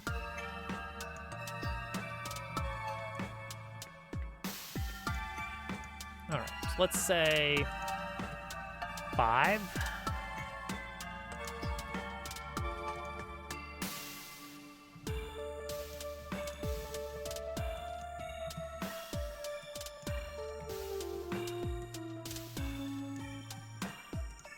All right, so this feels small already. The camera's gonna need to be a lot more further down. Yeah, this is super small. You could actually clear this, and that's no good. All right. Double it. And also double the width as well.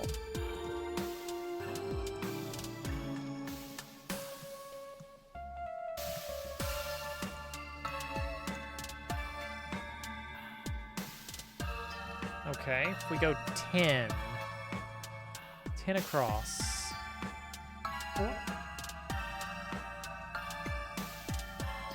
That feels better. And I think that would make the whole room 25, which is only like double, not even double the width of this room. So that seems like a good size. We'll make sure the camera is pulled out, and that will make it a little bit easier to lock in. More like LOL, yes. Yeah, that's reasonable. I think that's gonna be it, yeah. Now, what's it gonna look like exactly? Do we want rails?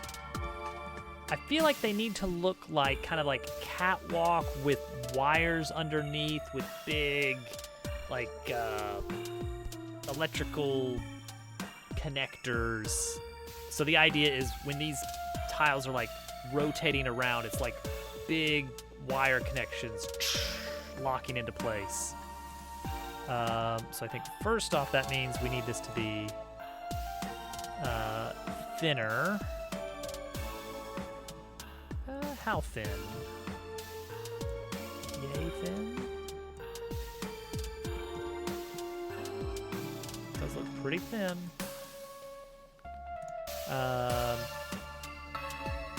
Sure. Okay, material though. What's our texture for this? I don't think it's gonna be these squares. It can have a different texture on the corner, like on the sides.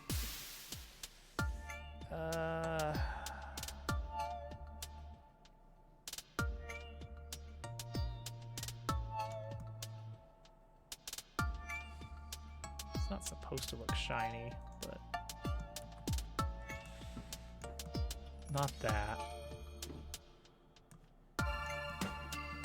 Kind of, but it's a little bit gray. Can we make a duplicate of this, but with a little bit more color to it, perhaps?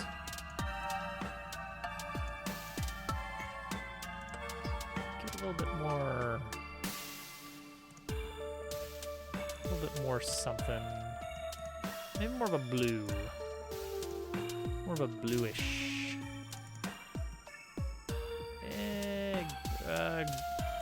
How about an oxidized coppery look, like kind of a light blue?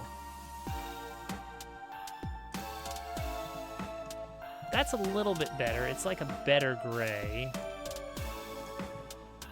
Let's give it a little bit more. Not quite.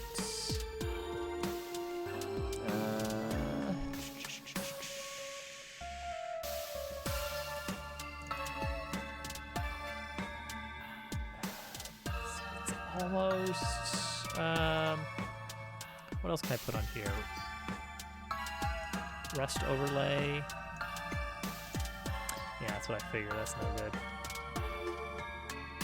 I should really make a better looping rust overlay texture that would kind of work in that situation. You know what? Maybe this is okay if we have enough visual decoration going on with it.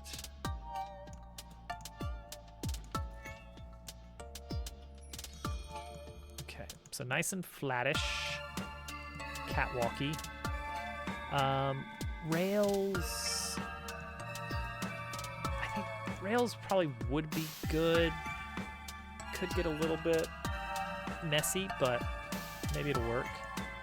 To do that, to do rails, let's see. Let's say catwalk. Duplicate that into rails by doing magic. T-junction. Let's bring it up.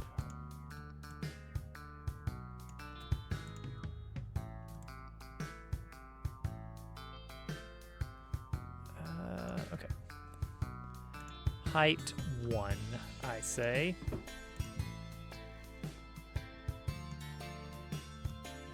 And then just do a difference,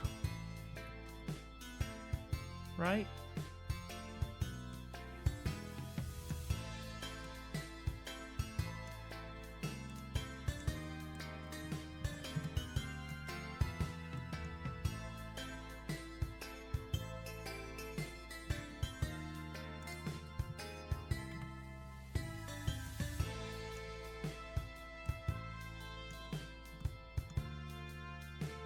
Something like that.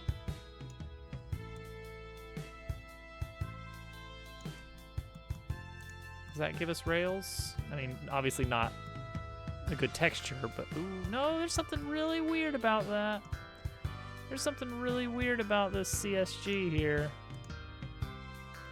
Do I need to do like this? Whoops, like this? Does that fix that? As a matter of fact, it does. Huh. I really don't like the calculated mesh that this has created, but you can't argue with the results. It didn't take long to spit out. Yeah, that could be rails. I think we would probably want them shorter so that you could see the character better. They're not actually going to be solid. They're going to be transparent with like some kind of texture on it. But regardless, I think it does need to be overall a lot shorter. I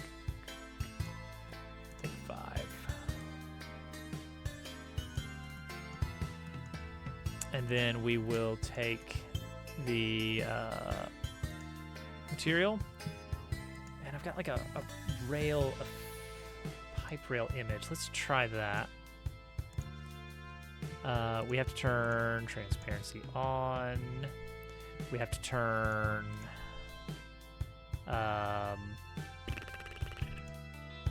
UV to triplanar, but not world triplanar. And then we need to find a good offset. All right, how is this? Like just as is. How are we looking here? We need depth pre-pass on that texture. That is in the shading, transparency. There we go, and that gives us a little bitty shadows, which is nice. Okay, so this is good for kind of the horizontal rays. Not as good for this, but fine.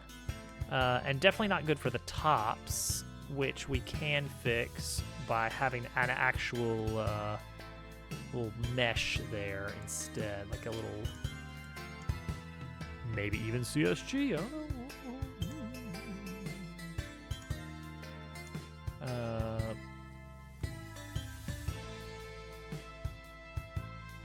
I think that's probably fine.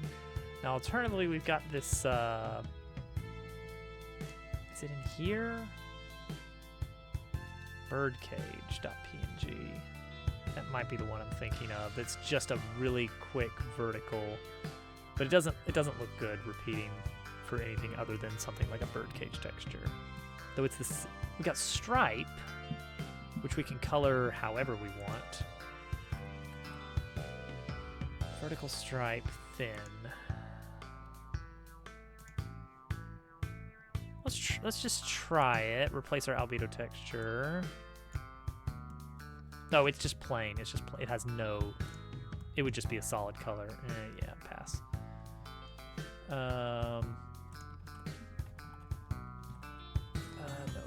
Then add a CSG box for rail tops.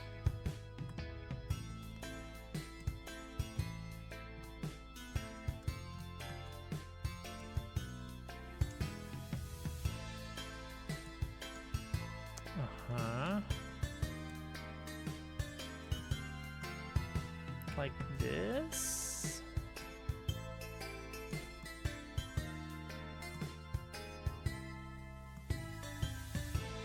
But no, because then that's there it is. Okay, so we have to go like this, maybe. Still a little bit of Z fighting.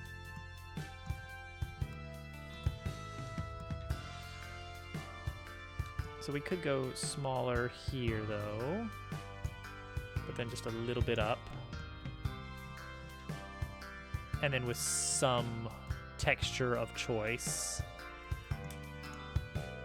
And then that's basically it. I think that's doable. It's fine. Yeah, it's fine. Give me... How's that look on that? Not good at all. Why are we C-Fight priority? It's because of the AABV stuff, isn't it? Is that what it was? Is that what I was seeing there? I only saw it for a little bit. There. Why? Yeah, that's no good. Dang.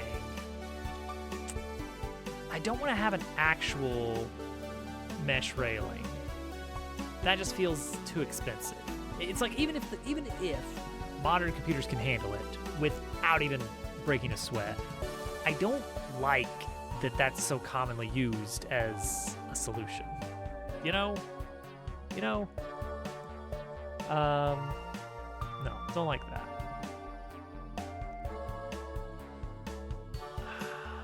So right now it's a 3D mesh. I could replace it with basically a Sprite 3D or a plane. I'm doing my part. Could just leave this as a placeholder, but the upper part really looks awful. What if, can I do like a Z offset to affect that somewhat? It kind of doesn't quite line up, huh?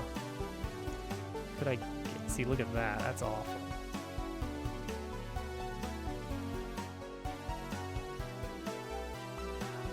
Well, hang on, there is something that we might be able to try. I don't think it'll work, but maybe. I've got this triplanar shader.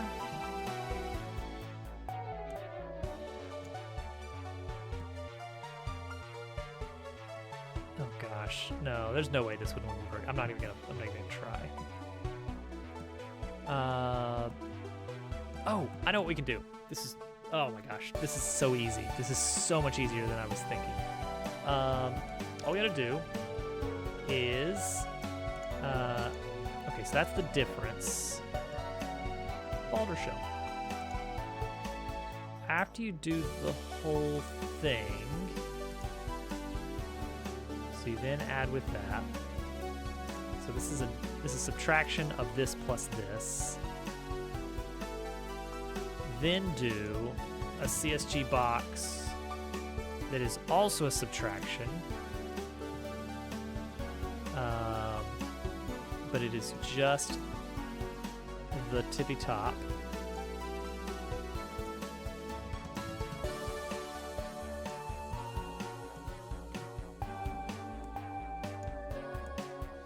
Covers the whole thing.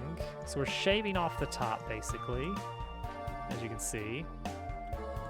And we can apply a different texture to that.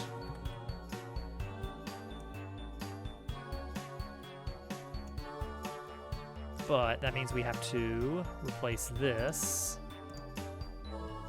here. To take advantage of that, we have to individually define these materials, which we can just copy paste it. And now we get this nice clean single top surface. And we can take this material and adjust the UV offset a little bit to our liking. And that looks a lot better.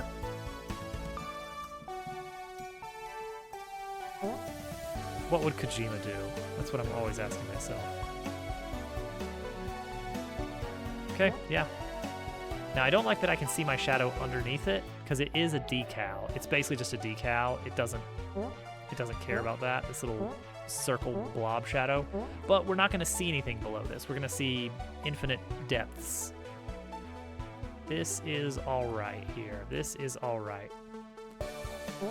So we're going to have a big wire underneath it too. Big. Now is it going to kind of like sag a bit maybe? If we do that, then we have to get paths involved, which isn't bad, but it does make some complex meshes. But it's still doable.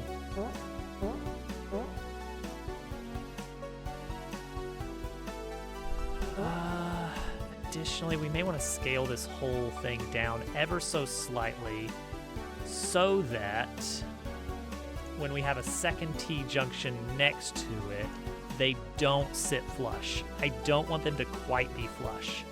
I want them to be just like barely, let's say 0.98 and 0.98 scaling. Yeah, I want there to be a little bit of a little gap.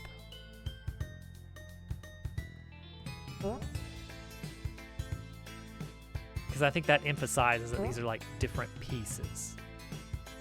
Additionally, let's add a camera zone. Camera control zone.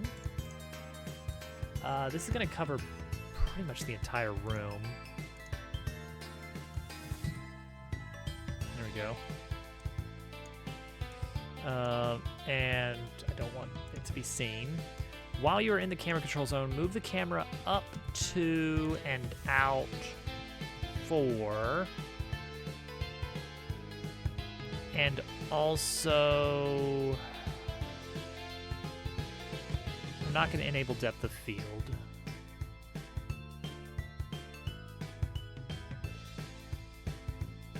If I do this, does it listen to the rotation of the object? That's only rotate. What about tilt?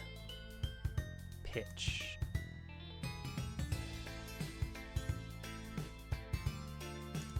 Targets global rotation, which we're not messing with. Okay.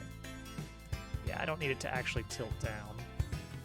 I just want it to be further out overall. Yeah, that's better. A little bit more down and out.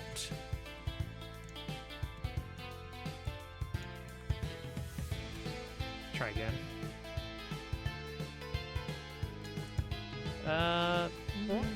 Okay, now I feel like we want... Actually, that might be okay.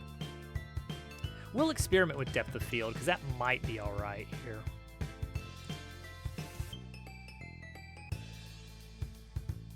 Like a little bit of a tilt could be done. It's not hard to set that up here. for how this system works. That might look all right. Okay. Cool. So that's the basic idea. Now let's take this. 8, -5, huh? Let's save this as its own individual scene. Tile T-Junk. And now we can move it out again.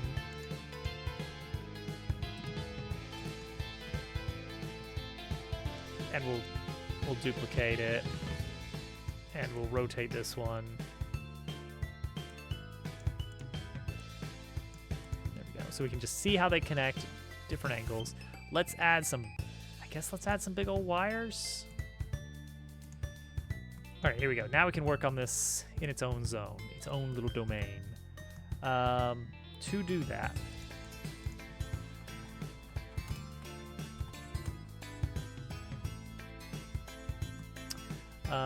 we need a path, path 3D, which, how did we do this? Does that need to be top level? I don't remember. And then one of these guys right here is how we do this. We grab a wire polygon, which is fairly simple to set up.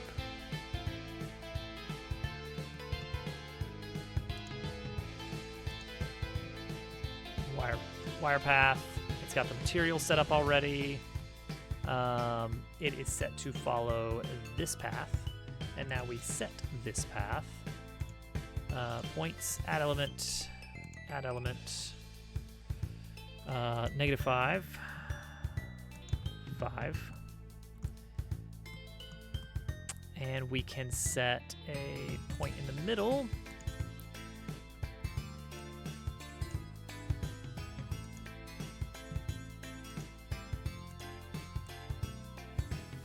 There we go. Now we can start like having it bow a bit. It needs to be thicker, but that's the general idea. Now, if I actually look at the, yeah, see, here's where that is a problem.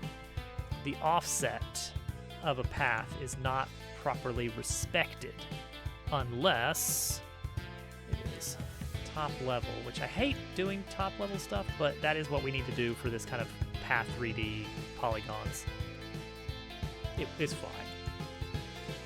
All right, so yeah, let's, I think we need this bigger. Is there an easy way we can do this? I would hate to mess with all of this stuff, but we might have to mess with all of this stuff. Because if we scale this up, it scales the whole polygon, not the base points. Luckily, this is very doable to make this a bigger wire. The magic is the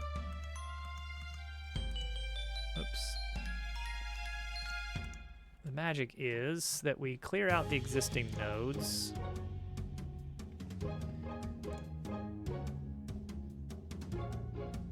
And we just trace this transform circle, this little gizmo handler, the little handle, and that's an easy way just to get a really quick and dirty circle. It's like, it's not great, but now that's a big wire. Hi, Slav. Welcome in. And we can now adjust this as we so choose. I'm not going to use the next pass here, so we're going to make unique. And this variety will not use this next pass here, right? Well, what's doing that? Oh, hang on. I see the problem here. It's an overlay. That's it. The overlay is what was making it zappy. All right, so let's wiggle this path around here.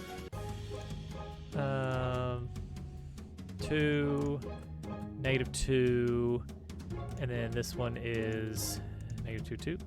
Boom. There it is. So we can bring that down. Looks like -1 is about too far. About here? Sure. -0.75. -0.75. Let this sag a bit more here. That's fun. It doesn't need to be on the offset, the whole offshoot. Brackets would be cool looking, I think.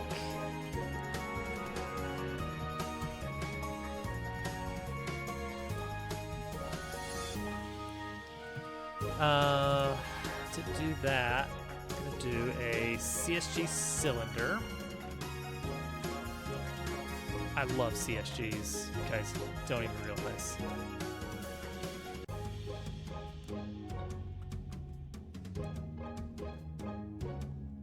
That's a nice bracket right there. Let's have it like out a bit. Like that. Big enough to reach over. 16 sides is plenty. Make it look like it's kind of actually across it there. And you know what? With its current position, it doesn't even need anything more than that. Give it a metallic texture. Got metal corrugated triplanar. That does some wonky Z fighting with this second pass on the braided wire. I like the braided wire, but if it's gonna be doing that, then I'm not gonna be a fan.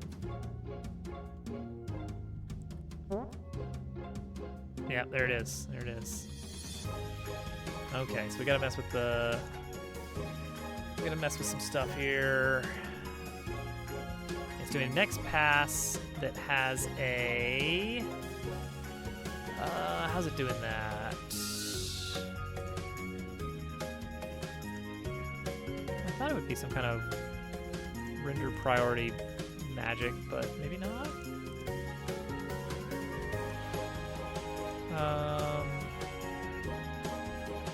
Where is that coming in? Sorting? No? It's just the AABB center. Because right now the center of this is closer than the center of that. No, surely not. Okay, what if... What is this? This is already an existing texture. Sorting. Why don't I just give it a little offset? A little offset to cheat. It still happens, but maybe we can really get away with some serious shenanigans there. I feel like at some point though it's gonna flip over, but it's okay for now. All right, transform on this is -3. 0.85 is fine. So let's duplicate this. This one's gonna be at +3. Boom. There is our brackets that are holding this massive wire up. And then it's gonna need some kind of like center axis. The wire can actually go around that too, which I think is gonna be cool. So it can kind of do like this. Look at that. It's just so easy to move it around. We may add a few points so that it sticks to the bracket a bit better. Yeah, let's actually do that.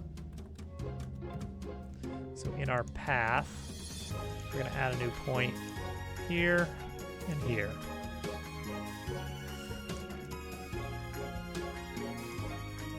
And now we can kind of move this. Okay, we may need to address this a little bit. It's the out here, right? Yeah.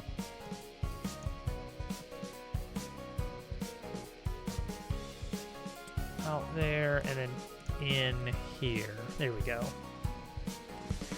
Okay, and now we need a support. Which is going to be, you guessed it, CSG cylinder. This one, we're going to make it pretty big. And it's just going to kind of disappear into the depths a little bit.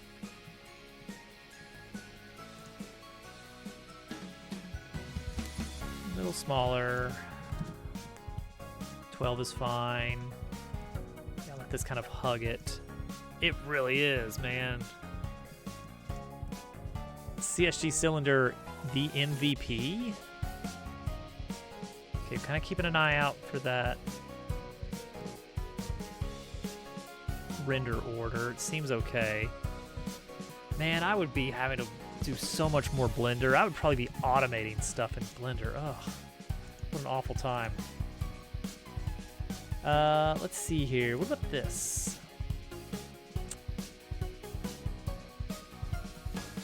What about that, but we improve that UV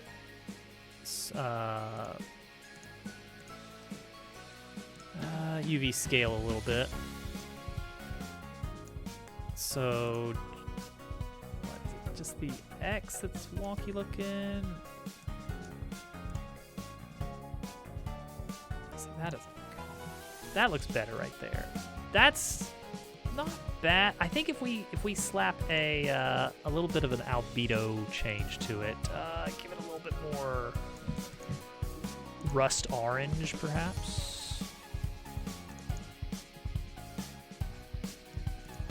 It's not quite there. A little darker. Too much saturation, I think. It's kind of becoming. Well, now it's just becoming brown. Where is this perfect color I'm looking for? Do I want to go for a cooler blue? Actually, that's not bad.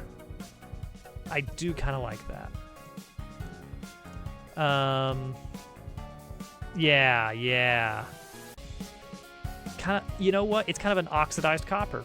It's an oxidized copper color, which does fit the theme of this being like a power station. So there's going to be a lot of copper. I think I've got a nice rust overlay that I want to see if the scale on that would work for this. It's upside down. Oh, you know what? That is not bad at all. All right.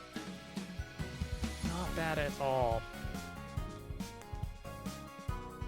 Okay. So then we're gonna have these individual pieces that they'll be very distinct. That they kind of oh, that's something. The wire needs to have some kind of like connector looking thing at the end of it.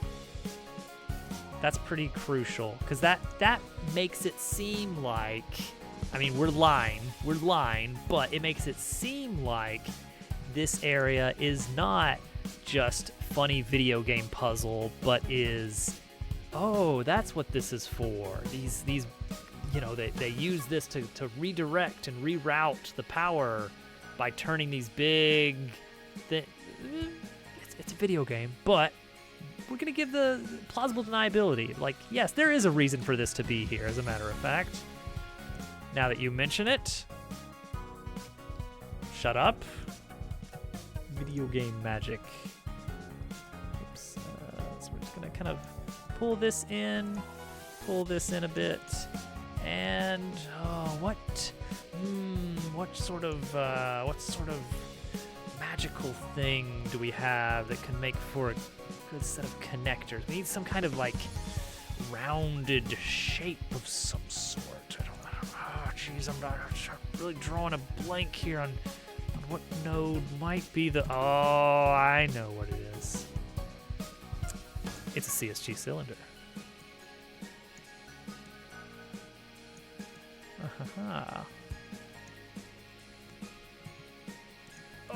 he did it again. Oh, CSG cylinder, you can't keep getting away with it.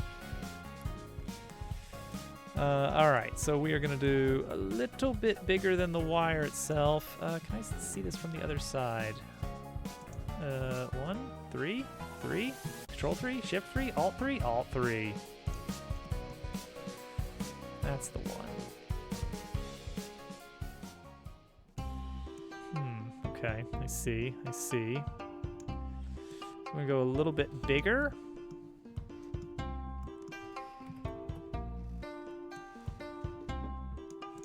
Come up really close to the end there. That's a little bit too thick though, isn't it?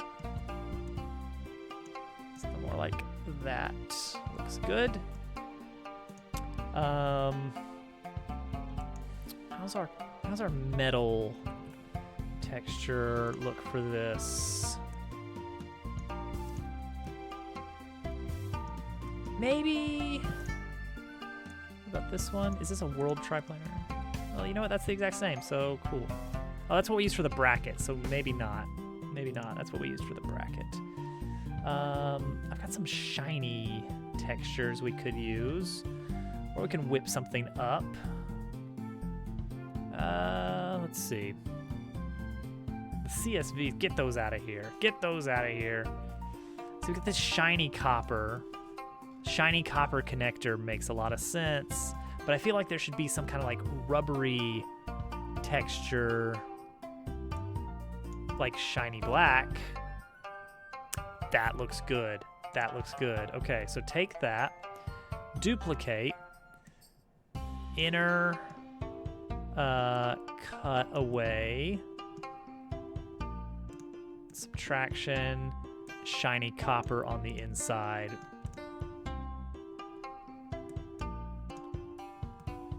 Did I use the... I did use the material override instead of the regular material. There we go. Hey. All right, nice little rubber, but with like a big, bright, shiny interior. And it needs like a big, like connection point in the middle, right? Of course it does. So duplicate again. And it's gonna look like this, except with a material attached to it. Gold. Actually, that does look kind of not... What if we switch these? Oh, whoops, I duplicated this whole thing with that gold connector.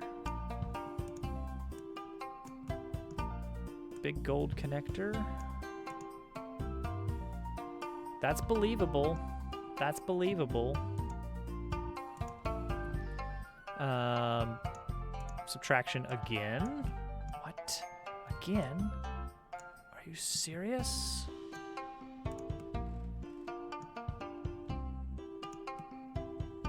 This sort of ring, that looks very electrical plug wire, you know? Honestly, I should just be looking at some electrical pulls here, but that'll work. I think that's a pretty believable connector there. Oops. I keep making XR hand modifier 3Ds. I cannot for the life of me stop doing that. Connector 1 is going to consist of these two. Connector 2 is going to be the same, but over here. And there it is. Take a look at that. Boom. Boom. Not over here. Not one over here, because this one would have to... Now see, they don't quite kiss. I think I want them to kiss.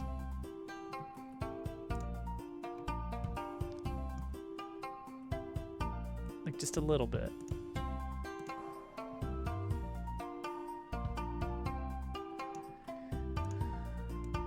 Look at that, we can kind of get it for free a little bit. 1.02.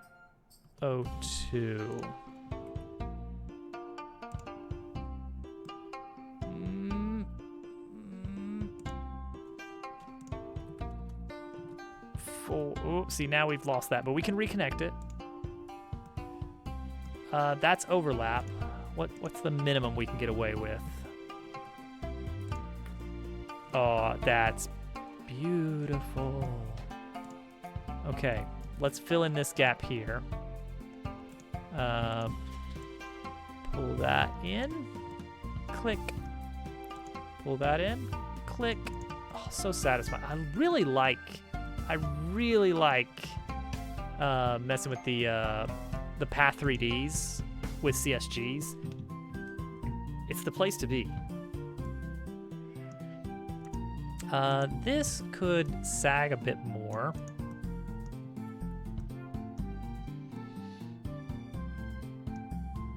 I think this one is great. Yeah.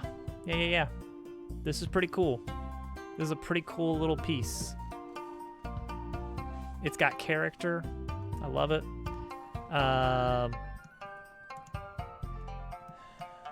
Let's revisit the dungeon plan. It's a good wire. So we're also going to need a few other things here. The three junctions are fine. There's nothing we need to do with the three junctions pretty much ever again. 2 junctions. We've got 2 varieties. One is a straight piece, and there's 2 varieties of that. There's regular straight and straight with a turner. That's a kind of a bit of a problem because that means we might need more room in the middle, and we'll have to figure out how to kind of like include it. I'm not sure exactly what that'll be like. I might do a variety of this that has some more verticality to it, like it slopes up at the end. Just because it would be kind of neat if, for instance, like the first segment is sort of lower down and then the second segment is higher up. So you get kind of this tiered effect that makes it very clear, like this is one part of the puzzle and up there is the later part of the puzzle. Don't look at it yet. Sorry, Posey. I knocked a tissue box onto Posey. Oh, Slav. Oh, man, you know, you got kind of a point there. You got a little bit of a point there. Okay, so there's not a ton of pieces, but there's variation that I might want to add so that this room doesn't look too much samey. It is nice if there are some visual, like, oh, I know where I am in this room. I'm at this part. Curves, I've got them drawn as like kind of L shapes. They're not, I think they are mostly going to be curvy pieces, except for the ones that have the center point. These pink ones have a gear in the middle that you can turn to rotate the tile. And so that means that you need to be in the center of the tile zone, which means, yes, it can have a curve, but also there needs to be some corner with like a small pedestal or something that stays still while the turning is happening. A handful of one pieces, not too bad. I need to see if I can come up with some explanation for like, wait, where does that one go? Where does the wire go? Like with the three-way, it's like, okay, yeah, the wire connects from here to here, and don't worry about this extra one. It's not a big deal.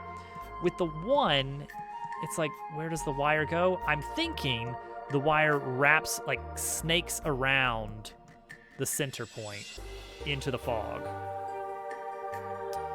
I'm a little worried about how visible things will be below. We're gonna have to try and make sure that that's not, like, that you can't see these edges.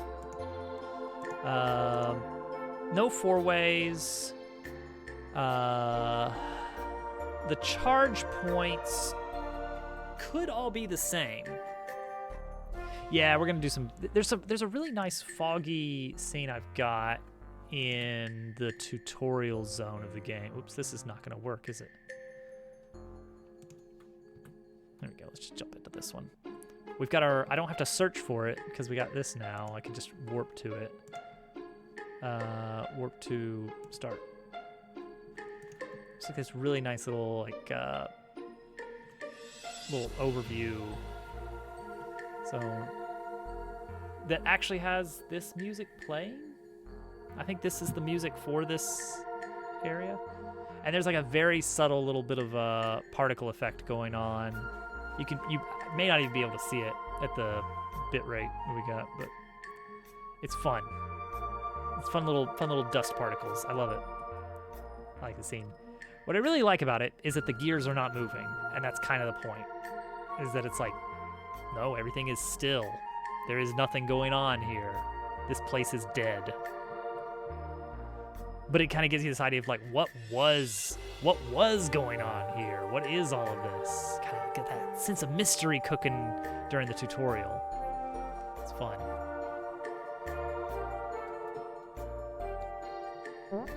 In this room is like a completely separate chapter. It's unrelated to the stuff we're working on tonight. This stuff is the dungeon, the finale of chapter 2. That foggy scene from before, that is from the tutorial. You see that. That is actually like the third room in the entire game. So that's way before you get out here. Yeah, we'll have the wire like snake around for the one edge piece. Any other gotchas in here I need to watch out for? Not really. Yeah, only 2 varieties of controllables. Curve and dead end. 2 varieties of Tesla coil connections where you dispatch the electricity, and that is curve or straightaway. And then I can rework this one to just be like a curve to a dead end so that we only have 1 variety of that. That's not gonna be bad. I can make these look pretty and then add some decals to give it like, oh, there's like a weird discoloration here, or maybe some fog or some moss growing on it. And then we're just gonna have a huge grid of these in a big foggy room and tell the player good luck. Oh yeah, there aren't gonna be any of these, so I can delete that. All right, let's get out of here. I need to go to bed because I've got work in the morning. Who are we gonna go see?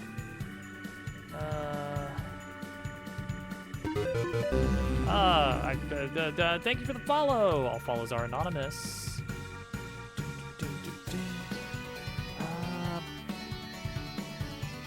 Brent.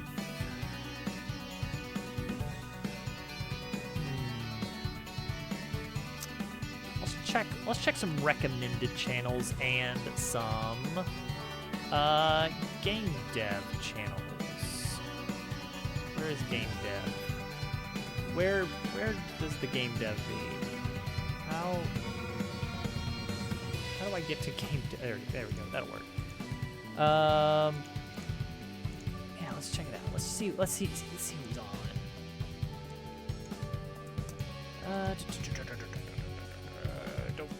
Don't know you. I don't know any of you.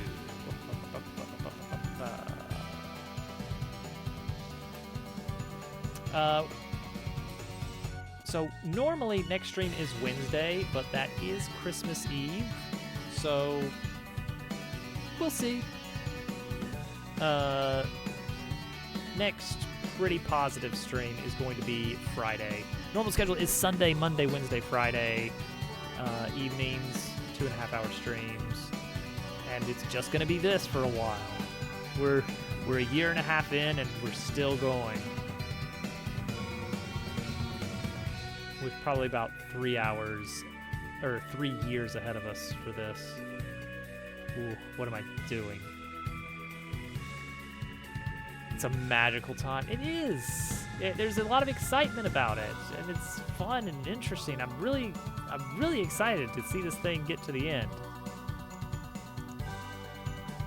I really like that I get to just kind of noodle around with ideas. some people have asked about like, oh, do you want to break into like professional game dev? No, absolutely not. No, please no. I like this where I don't have to meet a deadline. I don't have to change it for someone else. It's like, this is the game that I am making. And it's completely within my control. I love that. If it's an objectively bad game, it's an objectively bad game that I want to make. I don't think that's happening. I think we're gonna be making it. It's getting out. It's just gonna take some time. And that's the scary thing, is how much time? We'll see. We'll see. I'm thinking 3 years. We're making really good progress on Chapter 2. Chapter 2, start to finish, we're looking, optimistically, 3 months, which is incredible. Admittedly, the partner sprite was already mostly drawn by that point, but like 3 months for one chapter, not bad, considering we're aiming for like 7.5, maybe 8 chapters. It's doable in a few years. We can do it. Man, I don't know any of these people. Wow, we gotta pick somebody. The demo is out. That's true. You know what? Yeah, that's true. I'm pushing the button even. Boom, demo. If anybody wants to play this game, you can. The entirety of the introduction and all of Chapter 1 is available for free. I've got a bug fix patch version that I need to fully test. I need to do like a playthrough or two. That's just going to take some time, which I don't really have right now. But it does patch a few little problems. But it is in the beta branch that is available, but it's password protected. And the password is impossible to find unless you're in the Discord channel and you just read it. Then maybe yes. Yeah, maybe then you might be able to find it. There's so many cool projects that I'll be like, yeah, I do want to hear about that, but I'm going to bed. And I feel terrible about just like, boom, I'm rating you, goodbye. Farewell. Enjoy silence.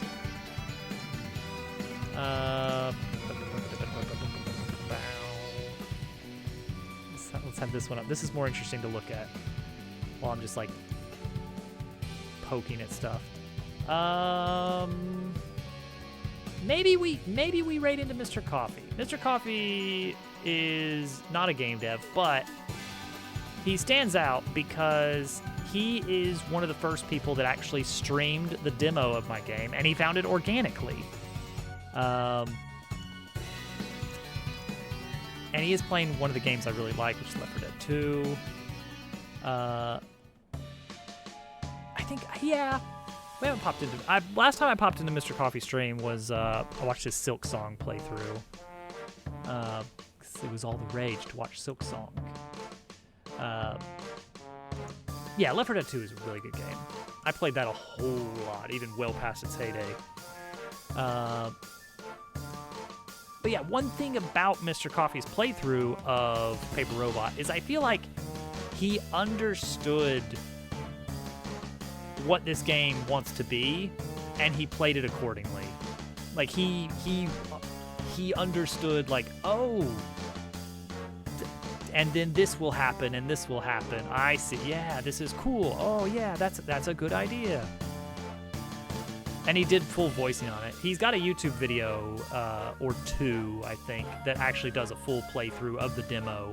It is an older version of the demo, admittedly, so there's a few things different, but it's still an enjoyable watch.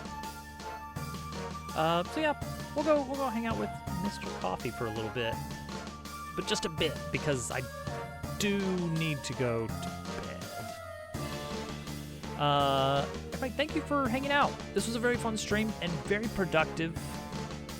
2 completed rooms, and the beginning of the big room.